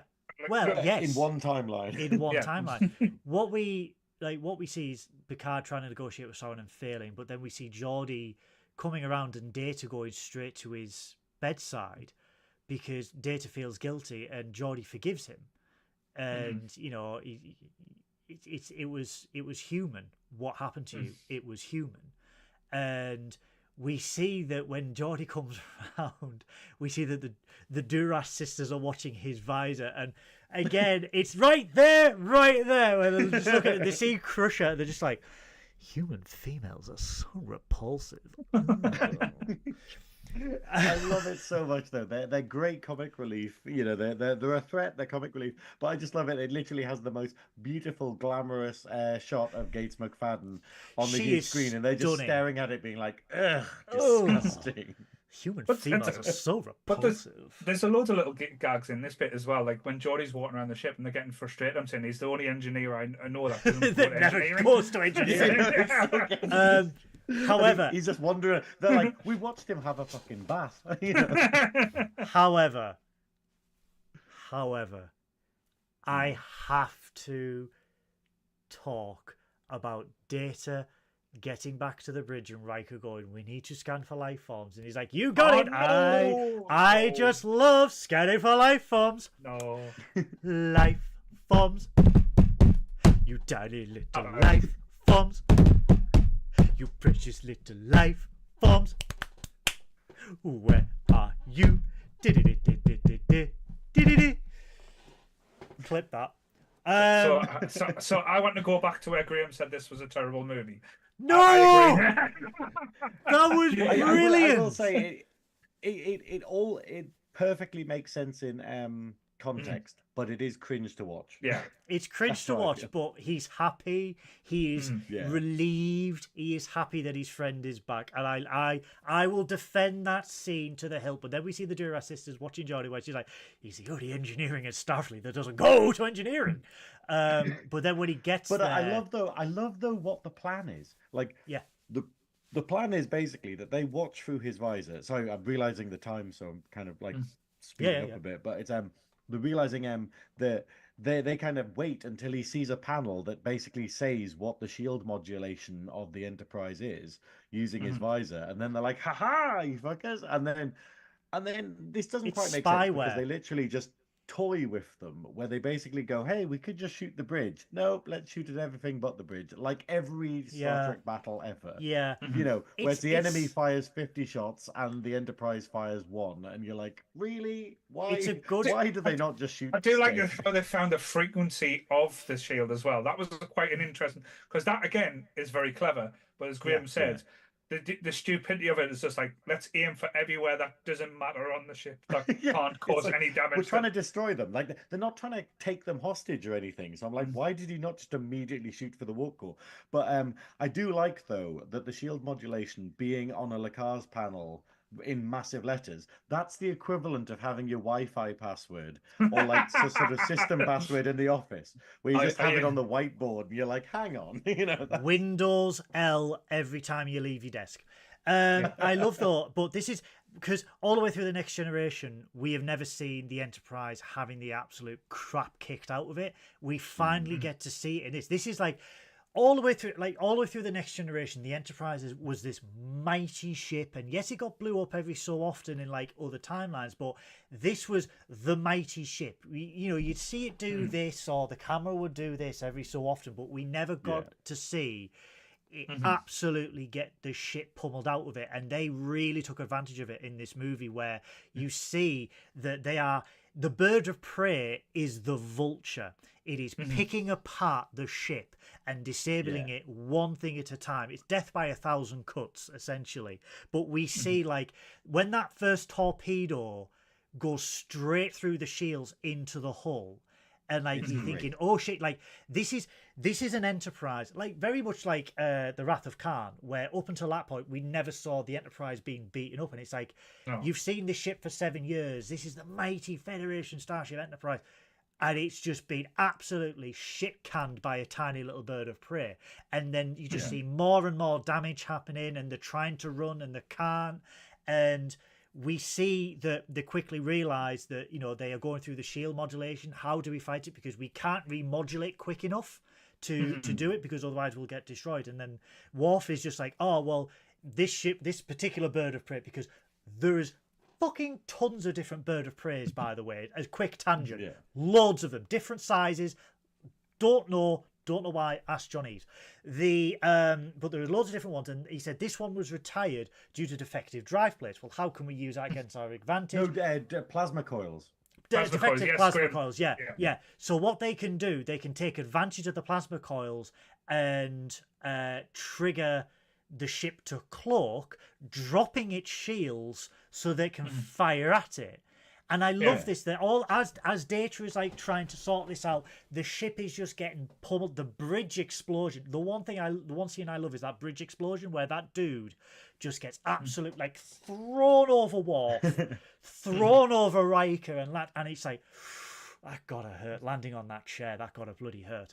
Hey, but then we see, but then we see that stuntman earned his money. We see incredible. The Duras sisters like finally target the bridge, and then suddenly they start to cloak, and they're like, what? And then you just hear Riker go, fire.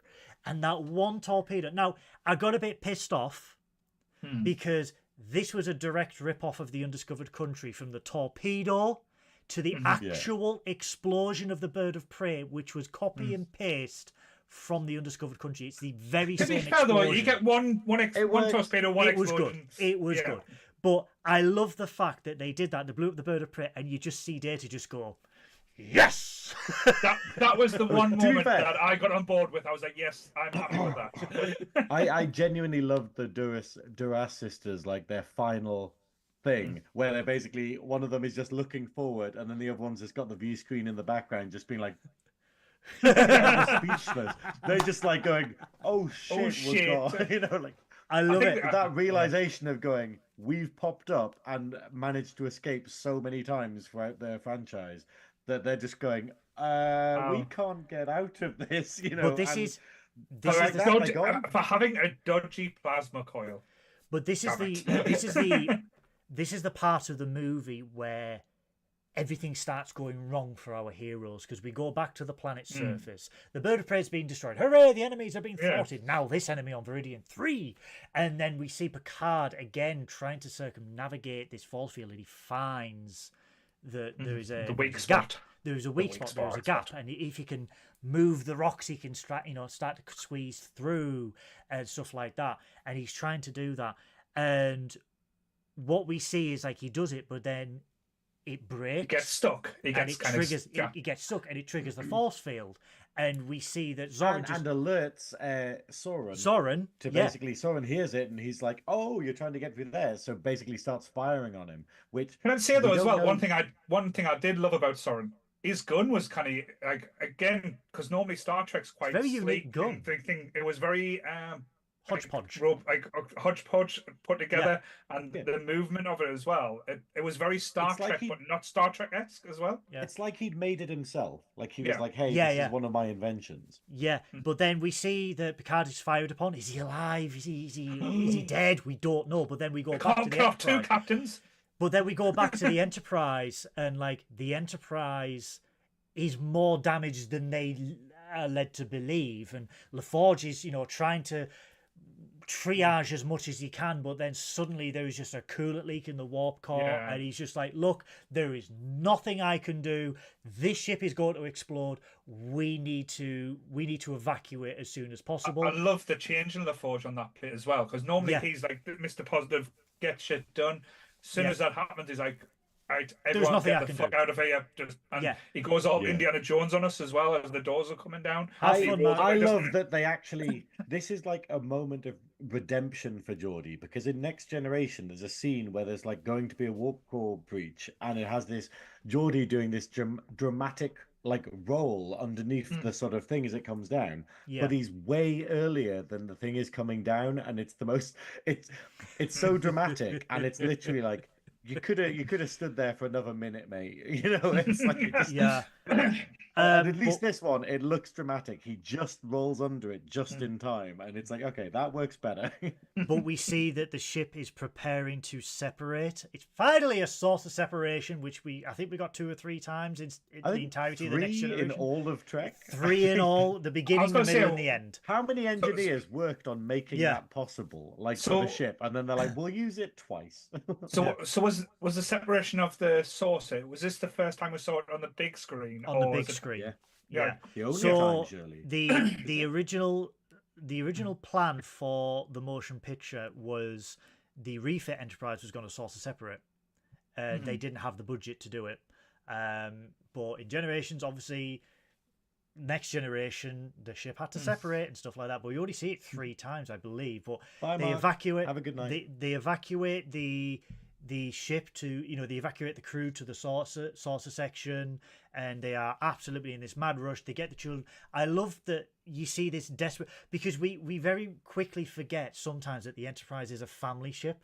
It is like it's not a generational ship, but it's a ship with families, and we see this mad panic for civilians and kids, and it's it's emphasized with that kid that loses their soft toy in the corridor and that mad rush. Also, Oh, that's such a I big didn't trope realise- though as well.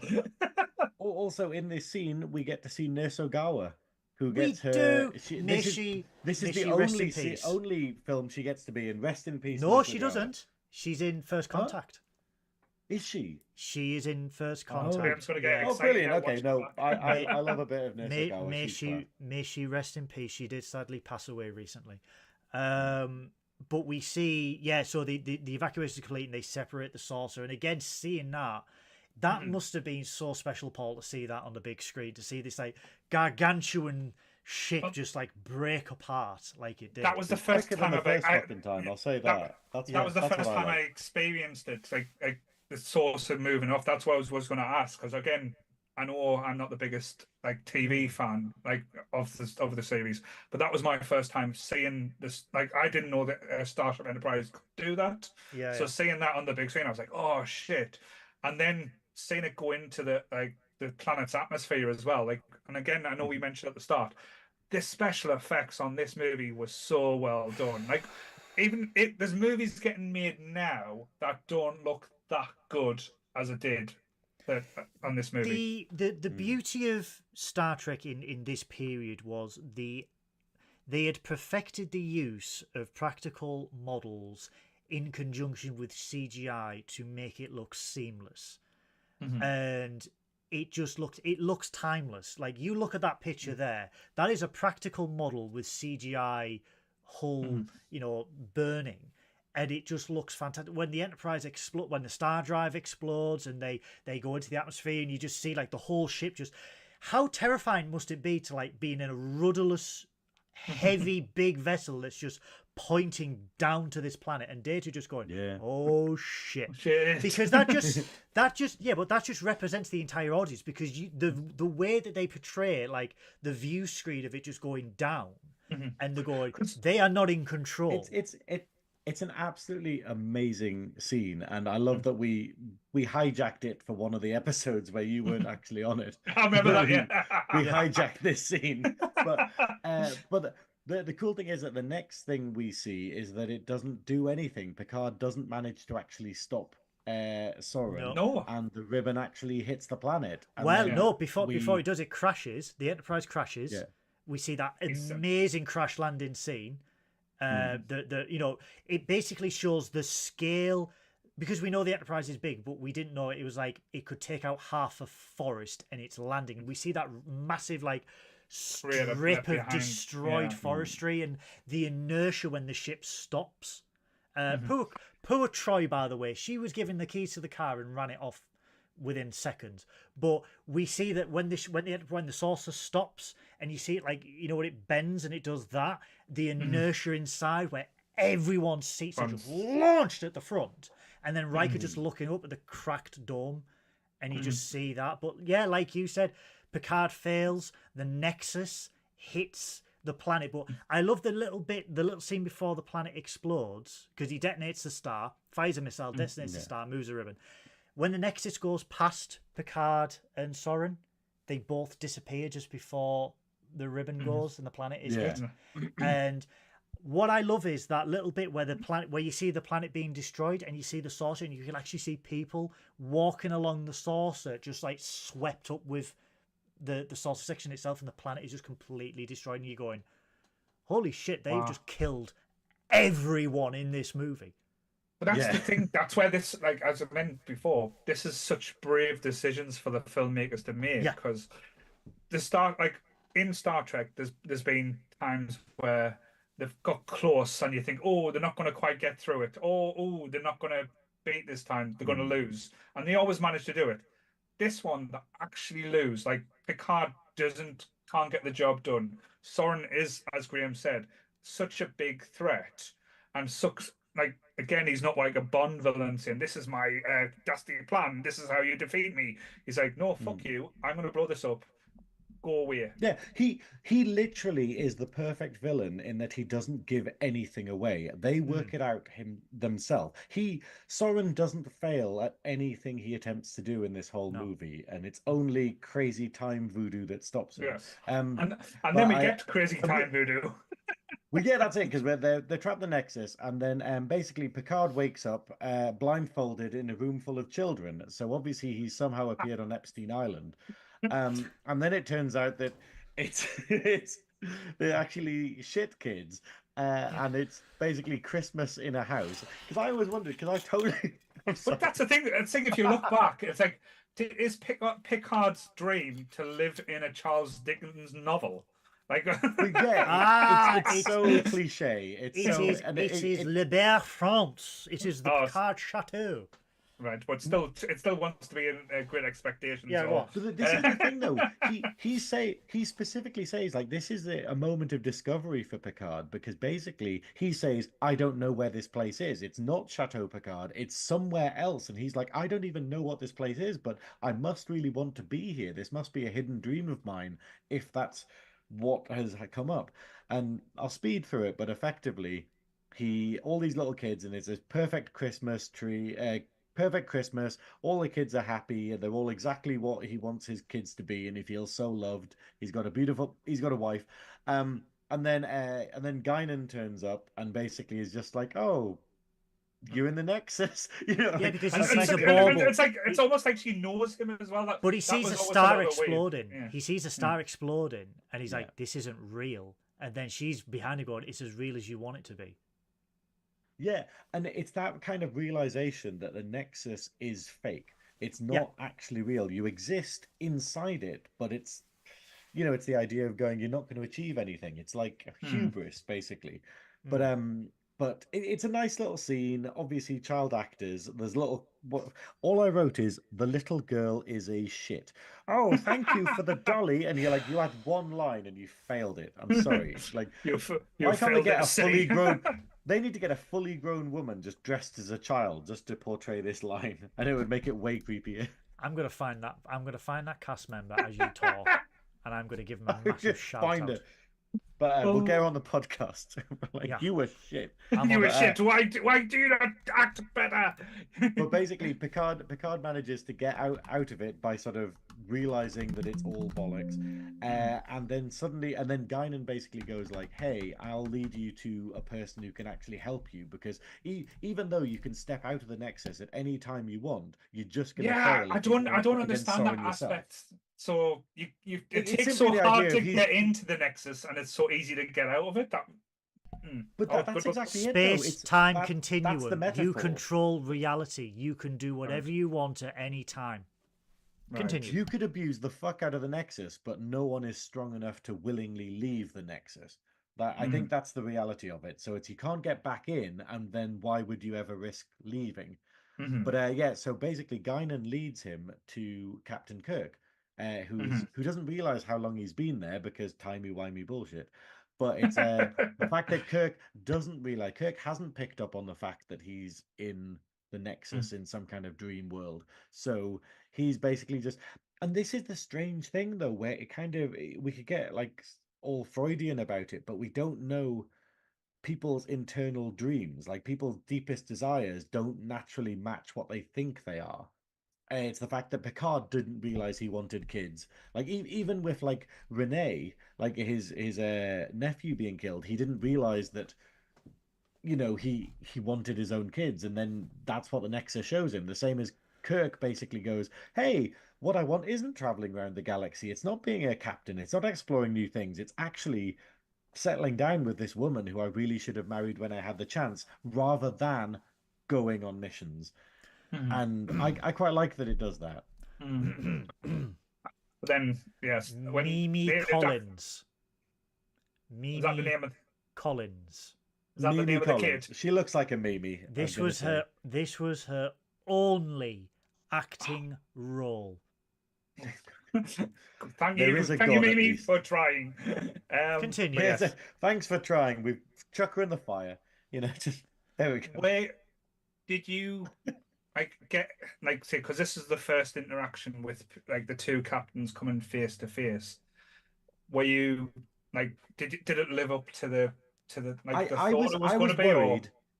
I was worried about it, because it's like we've never seen these two actors interact, and it's fantastic. Like, Yeah. we don't get that many captains interacting. We basically get like Picard and Cisco in the first episode of DS9, and then we get like Kirk and Picard here, and it's fantastic. They bounce off each other really well. They don't steal the scene from either of each other, and I love it. I genuinely love the interaction between these two. What we see with this interaction is Star Trek at its very best, in a way of, we don't make a huge song and dance about these two meeting. They are in a situation, they need to figure out what they need to do, and they need to work together. And this is what makes cameos in Star Trek, more or less like older Star Trek. This is what makes those cameos so special, because these people exist in this world. These people live, and they do it in a, when I first watched it as a kid, it blew my mind. But then when you watch it as an adult, you go, yeah, like, Picard is somewhat starstruck, but then becomes to the realization that Kirk is like, he's like, I'm in heaven, essentially. And Picard can just go get screwed, because I'm where I want to be. I'm in my log cabin. I've got Butler the dog. I've got my girlfriend upstairs, and I'm making breakfast. And it's so anticlimactic, because everyone's like, "Oh, I'm Captain Kirk of the Enterprise. I'm Captain Picard of the Enterprise. Wait, you can't be the Enterprise." Blah, blah. And it's just like, no. And they are just trying to grapple with the situation, where Picard is very much the analytical, I am in the Nexus, and this is not real. And Kirk is just like, no, I'm here, and this is my house, and this is my dog. And only That's question what I I've like, got, though, because we basically have Kirk basically sort of, it transitions to another scene, and Kirk is in another of his happy places, which is where he's with his horse, and it's the day that he real met horse in Antonia. real life, by the way, Shatner's horse. Fun fact. Yeah, that's it. And it's great, because basically what happens is he kind of goes, "Whoa, this is the best place in the entire world. This is heaven." And then he rides the horse, and then he leaps over it's like a crevasse or something. Yeah. He basically leaps over it with a horse. And then when Picard catches up with him, Kirk's had a change of heart because he's like, "Hey, I jumped that, but I didn't feel any fear." And he realizes it's because he knows that this isn't real. He knows that it's a dream, and that it is just a fantasy that he's living in, not the real world helping people like Picard was saying. But both of the situations that the captains are in, the first one is Picard with the family. Both of these situations are the regrets that they had, and the Nexus is allowing them to relive it. So with Picard, it's the family. With Kirk, it's the fact he retired from Starfleet. And he had to tell his then girlfriend, who he was going to propose to, that he was going back to Starfleet because it wasn't enough. And like Kirk says, this is the chance to do it right. But then when he jumps over the crevasse, it's the realization this is not real. So and he wants to, but then he wants to make a difference as well. He wants to make a difference, yeah. But just a question, because after watching today, and again, I know you take the piss out of us from time to time with my lack of Trek knowledge, but I was always under the impression that by this stage in his career that he was Admiral Kirk. He got demoted. Not referred. He got demoted. I thought so, but when did he get demoted? Star Trek 4. 4, right? Because he disobeyed orders and essentially space Grand Theft Auto, and disable and Grand Theft Auto. Grand Theft Auto. But yeah, so he's demoted to captain, and he basically in this scene where he goes like, "Captain of the Enterprise, whatever you do, do not let them promote them. Do not let them do anything that takes you out of that chair, because when you are there, you can make a difference." Because as we know with Kirk, being a captain is his first best destiny. Picard convinces him to come back to Viridian 3 to stop Soren from essentially destroying a solar system and killing everyone. They go back. We see the Enterprise crash land again, and we see the fight with Soren. But then instead of Picard being on the bridge, on this walkway, it's Kirk. And I love the fact that Soren's just like, "Just who the hell are you?" And Picard's just like, "That's Captain Kirk. Don't you read Do you not history? know your history?" But there's a good callback a few minutes later, and he goes, "I do know my history. You're dead." So it's like, all right. He's like not letting them get away with that line. It's like, wait a minute, I'm not as stupid as I look. do like though that like Soren has played a perfect game, and he just can't win because of bullshit, bullshit plot bullshit, timey-wimey Doctor Who stuff. But the aim of the game is one captain keeps Soren occupied while the other captain gets to the missile control and tries to prevent the missile being launched. They do it. I know we're pressed for time. They do it successfully. However, at the expense of when Kirk's running, the gangway being shot by Soren. I will say. Sorry, carry on. I will say. Well, no, you say what you say first, and then I'll tell you my tangent. I will say. One of the notes I made that is unfair is that the fight scenes here are two old men trying to do an action scene. So the editing is very quick, where it basically has someone throwing a punch, but it doesn't land and it immediately cuts off. And it's to make it more exciting than what it probably was, where it was two people not really having a particularly good fight. But it does it wonder, like the fact that Shatner does these stunts and the fact that it's all kind of there. It works incredibly well, I think. Oh, this scene, obviously we see that Soren gets blown up with a missile control because Picard engaged the clamps. Oh no, we're so close. The clamps. Yeah. Just a question as well, because again, not to argue or mess around with like movie logic. If you had the chance to come out of the Nexus at any point in time, why choose the moment when the rockets are about to go off? Could you not go back a bit further to where it was a bit easier, or you had more time to like stop the Hollywood magic? Right. I will say this is my last tangent of the night. This scene, and we know what scene it is, with the gangway. Kirk is struggling on the gangway. It is failing. We see the rivets pop. We see the bolts break. We see the chain go, and Kirk plunges to his death on that gangway. I gasped. Now, this really did not test well with audiences when they did the screenings. Really? This was an outrage with people who watched it. For those that don't know, before a movie is theatrically released, like a few months before, they do something called screeners, like screen tests. So what they do, they get a focus group off the street, or they invite people to. I don't think Shatner liked the ending to his death as well. He did not, and it is one of the biggest regrets that Brannon Braga has ever had was killing Kirk. Mm-hmm. They took focus groups, multiple focus groups, screened the movie, and every single one hated the fact that Kirk had died. Did you ever read the follow-up? The Return. The Return by William Shatner. Yeah. So this was what a did lot they of people hate? Did they hate Kirk dying, or did they hate the way Kirk died? both. I think. Both. They hated the way they died because they thought it was very anticlimactic, and what some of them said was it went against what Kirk believed, which in Star Trek V we know is he will always die alone, and he didn't.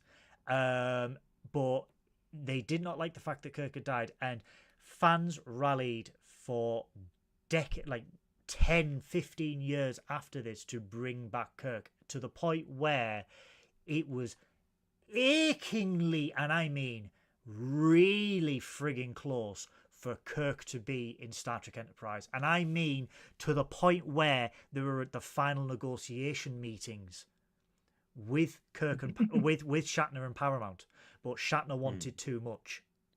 Yeah. That's how close we were, because they wanted that redemption to bring Kirk back. But it did not test well. But we do see Kirk fall. And we see that there's a haze of smoke, and Picard is struggling trying to find him, and he's pulling away the rubble, and we just see Kirk in a mangle of twisted metal, blood coming out of his mouth. And someone pointed out on the Nerdy Up North group earlier when Paul did the at everyone, Kirk's passing in you this mean every scene, day? You mean every day, yeah. Every couple of hours. Kirk's final words. I need to do it once a day, bitch. Kirk's final words in this scene are Sulu's, are George Takei's. Sweet irony, considering Shatner and Takei hate each other, but I cried when I first saw this, because we see that Kirk is like, did we do it? Did we make a difference? And he's like, it was fun. And for me to see this mighty hero, I mean, again, guys, 7 years old, Kirk was a hero at 7 years old. To see this hero that you have grew up with, his final words, just looking and just going, oh my. Yeah. And then that's it. The music swells. He doesn't even close his eyes. He just, I think the life leaves him. I think it's kind of fun though, because it's the fact of it suggests that he's on another adventure. Like it suggests in those dying moments he's seen something and he's just gone, it was fun. Oh my. And it's as though he's on the next trip. The next trip. I kind of like that aspect. Yeah. I like that takeaway from it. That's really good. Yeah. I didn't hear the death. Like I thought, as you said, it would have been something more impressive than just like falling down and, like I say, with loads of metal things around him. It was brutal, and like it was very well done, like the way they made it look as well. And it was quite nice to have that thing. And I think there was a little moment between Kirk and Picard where Picard calls him Captain, and he just goes, "No, call me Jim." Call me Jim. As like just like bringing it back, that again, he's having fun, he's enjoying himself, and he was willing to make like the ultimate sacrifice. But and I know we talked, like we just mentioned, The Return. I read the book after I watched this movie, and I actually quite liked it. I thought it was quite interesting take from the from going from where we ended in this movie and going telling it like a different story where Kirk is just crazy and nuts, which is when we see Picard, who has buried Kirk on the top of Vasquez Rocks, um, um, and we see, he's recovered by the shuttlecraft, and we get one final data moment where the Enterprise Oh, can't be that broke me. salvaged. That broke me. Yeah. I cried like a baby at this bit. I When cried we today, s- to be honest, to be fair. when they're looking for life signs and they find one and it's very faint and they see its spot, and we just see Data cry for the first time. Yeah. And it's like, I'm Yeah. broken. It's like, we're all broken, It's just Data, that it's he's fine. at the full, because he started off with the happiest emotions. He started out with joy and whatnot, and then he kind of like went into the horrible emotions like grief and anxiety and fear. And now he's basically at relief and, joy kind of Joy. thing. It's like he gets the full cycle through the film, and he learns how to deal with them, I think. Oh, Mhm. one thing, I know I'm the one rushing off, but it's the fact of we need to point out Soren's death, where it's the fact of because Kirk gets the control pad, he manages to make the missile The missile, appear yeah, again, recloak. which means that Picard Recloak. can try and disable it, but Yeah. then he kind of gets there and he's like, "Oh, I can't actually disable this. There is nothing that will stop it actually launching." And so he does the most hilarious thing in the entire world, which is basically he does something, we don't see what it is, and then Soren basically sort of fights him off, gets back to the control panel and goes, "Ha ha, there's nothing that'll stop me now." And then just as the missile's about to go off, he notices it just comes up saying, "Right, locking clamps are engaged." So basically, it's still stuck there and immediately explodes because it can't actually fire off. And yeah, Soren just detonates effectively. And Mhm. I think it's a wonderful death. We Mm. get two very good villain deaths in this film, I think. Before we see the end of the movie, we see Riker. We see Riker and Picard rummaging through Picard's ready room, Mhm. and they go through all of these trinkets that he has. We see the game set that he has, and the one thing that he wants to recover is the Picard family album that we saw earlier in the movie. And he goes, someone once said, treasure each moment as treasure Mm. each moment as they'll never come again. And we see that they reminisce about the Enterprise that went before its time, foreshadowing that there may be another one. Mhm. And then they beam And away. Riker wanting a seat on that one. I wanted a seat. They beam away though, and the movie ends with another collection of delicious ships for Michael to enjoy. Mhm. All in all, though, it is an extremely underrated movie. It does get a lot of bad press. It did have issues. I loved it though. For No. the first Next Generation movie, it's Mhm. amazing.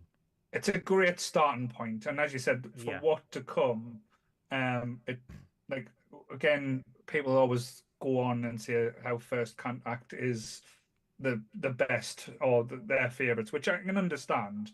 But to be honest, this to me, as I said, it had everything I wanted in a Star Trek. It had all the characters I loved.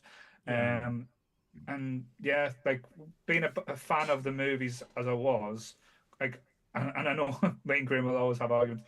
I don't dislike any of the Star Trek movies that came All before. Trek is good Like, Trek. hmm? All Trek is good So, Trek. and again, this one just I kind of highlights why I love the Trek as well because it just embraces everything, and it can be silly, it can be straightforward, and when Trek does well, the bad guys is so much better than most movies that are out there. Yeah. My battery's died. Sorry. Oh no. I think it's Any I, further I notes, would Graham? say that the only person who I don't really enjoy as a Trek villain is Christopher Lloyd's Klingon. I don't enjoy them. Like, and Tickle I us, said it stir it in out the from episode that we did that, but it's the fact of this is a fantastic movie. This is an absolutely fantastic movie. The dialogue is amazing. The characterization is amazing. The journey that we go on is amazing. The special effects are amazing. It's the sort of thing of this might be my new favorite actually as we're working through them. It could be, and it's Oh. such a turn from what I believed and what I remembered about it. But I think And it's because I only remembered it's Kirk and they're randomly chopping wood and now they're riding horses. What the hell? It feels like I only remember the trailer bits, which are not what's brilliant about this movie. So and yeah, I absolutely adored this and I absolutely loved it. but on September the 27th, you will have a new favorite movie because we get to review Star Trek Age First Contact. We do. Any further notes before we move to the incoming No, transmission? no more notes for me. Well, I'll in keep- that I'll keep instance, stum. we are receiving an incoming transmission. Incoming transmission. Take that finger out. Welcome, everybody, to the double wheel of episodes. It has been a long road getting from Now there spin to it. here. Spin. For those new to Trekking Up North, welcome. Why have you started We now? spin the wheel, we get an episode, right? What do you hope for? Is it Code of Honor? Good. Paul. Code what of do- honor. Code of honor, bitches. What do you hope for next week's episode, Paul? You don't Um, know. Great. Moving on. What we do. Strange New World. Strange New Worlds. We need to program that in. What we do, we spin the wheel. Whatever it lands on, we must review next week. But when that wheel lands, we yell at the top of our lungs, Double! Everyone must Double! comment. Everyone on, must chat. comment. Everyone must... Shut up, Beth. Everyone must comment. Everyone must say it in the live chat. Canny tonight, bless her. Everyone... No, she said code honor. Right. Code of honor. Are we ready? Let's do it. In Yep. 3, Everyone in chat, get ready to yell double. 2, 1.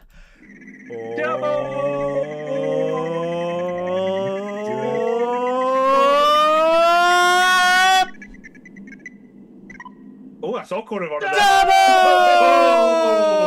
Double! Star That was a Trek close one Voyager. there. Star Trek Voyager. What is Michael feeling right now? Shattered. I Cool. think I just watched this and it's a Have great you one. just watched this? Season 7, Episode 11. The synopsis for Star Trek Voyager's Shattered. The macrovirus, Dr. Chaotica and Seska hinder Chakotay in Janeway's attempt to restore Voyager to its normal state after temporal distortions shift sections of the ship into different always- time frames. It's always temporal distortions with Voyager. Can they just Dr. Chaotica! sort your life it's out? gonna be Treat so Janeway. good. Oh, this is the first Captain Proton episode we're gonna have. Yeah. Oh, this is fantastic. I'm Graham's super like, excited shut up for and let this. me go. I think it's going to be great though, because this will be the last episode of Voyager we do for a while, because we are Yes. taking it out of the Dabble Wheel, because the Dabble Wheel fucking loves Voyager for some reason. We have had nothing but Voyager episodes for the last 2 months, and I am It's sick. a good one to end on, I think. I'm sick of Janeway.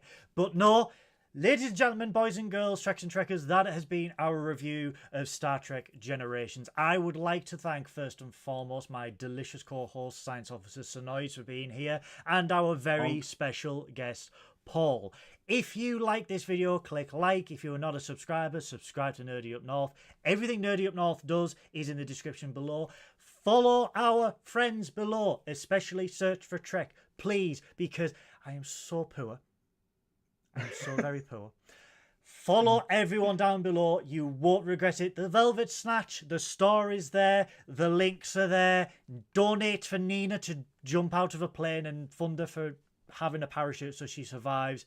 We love each and every one of you. Thank you so much for turning up tonight. As always on Trekking Up North, I want you all to stay safe, live long and prosper, and as ever, Miles? Miles? Miles? Miles? Miles? Miles? Keiko!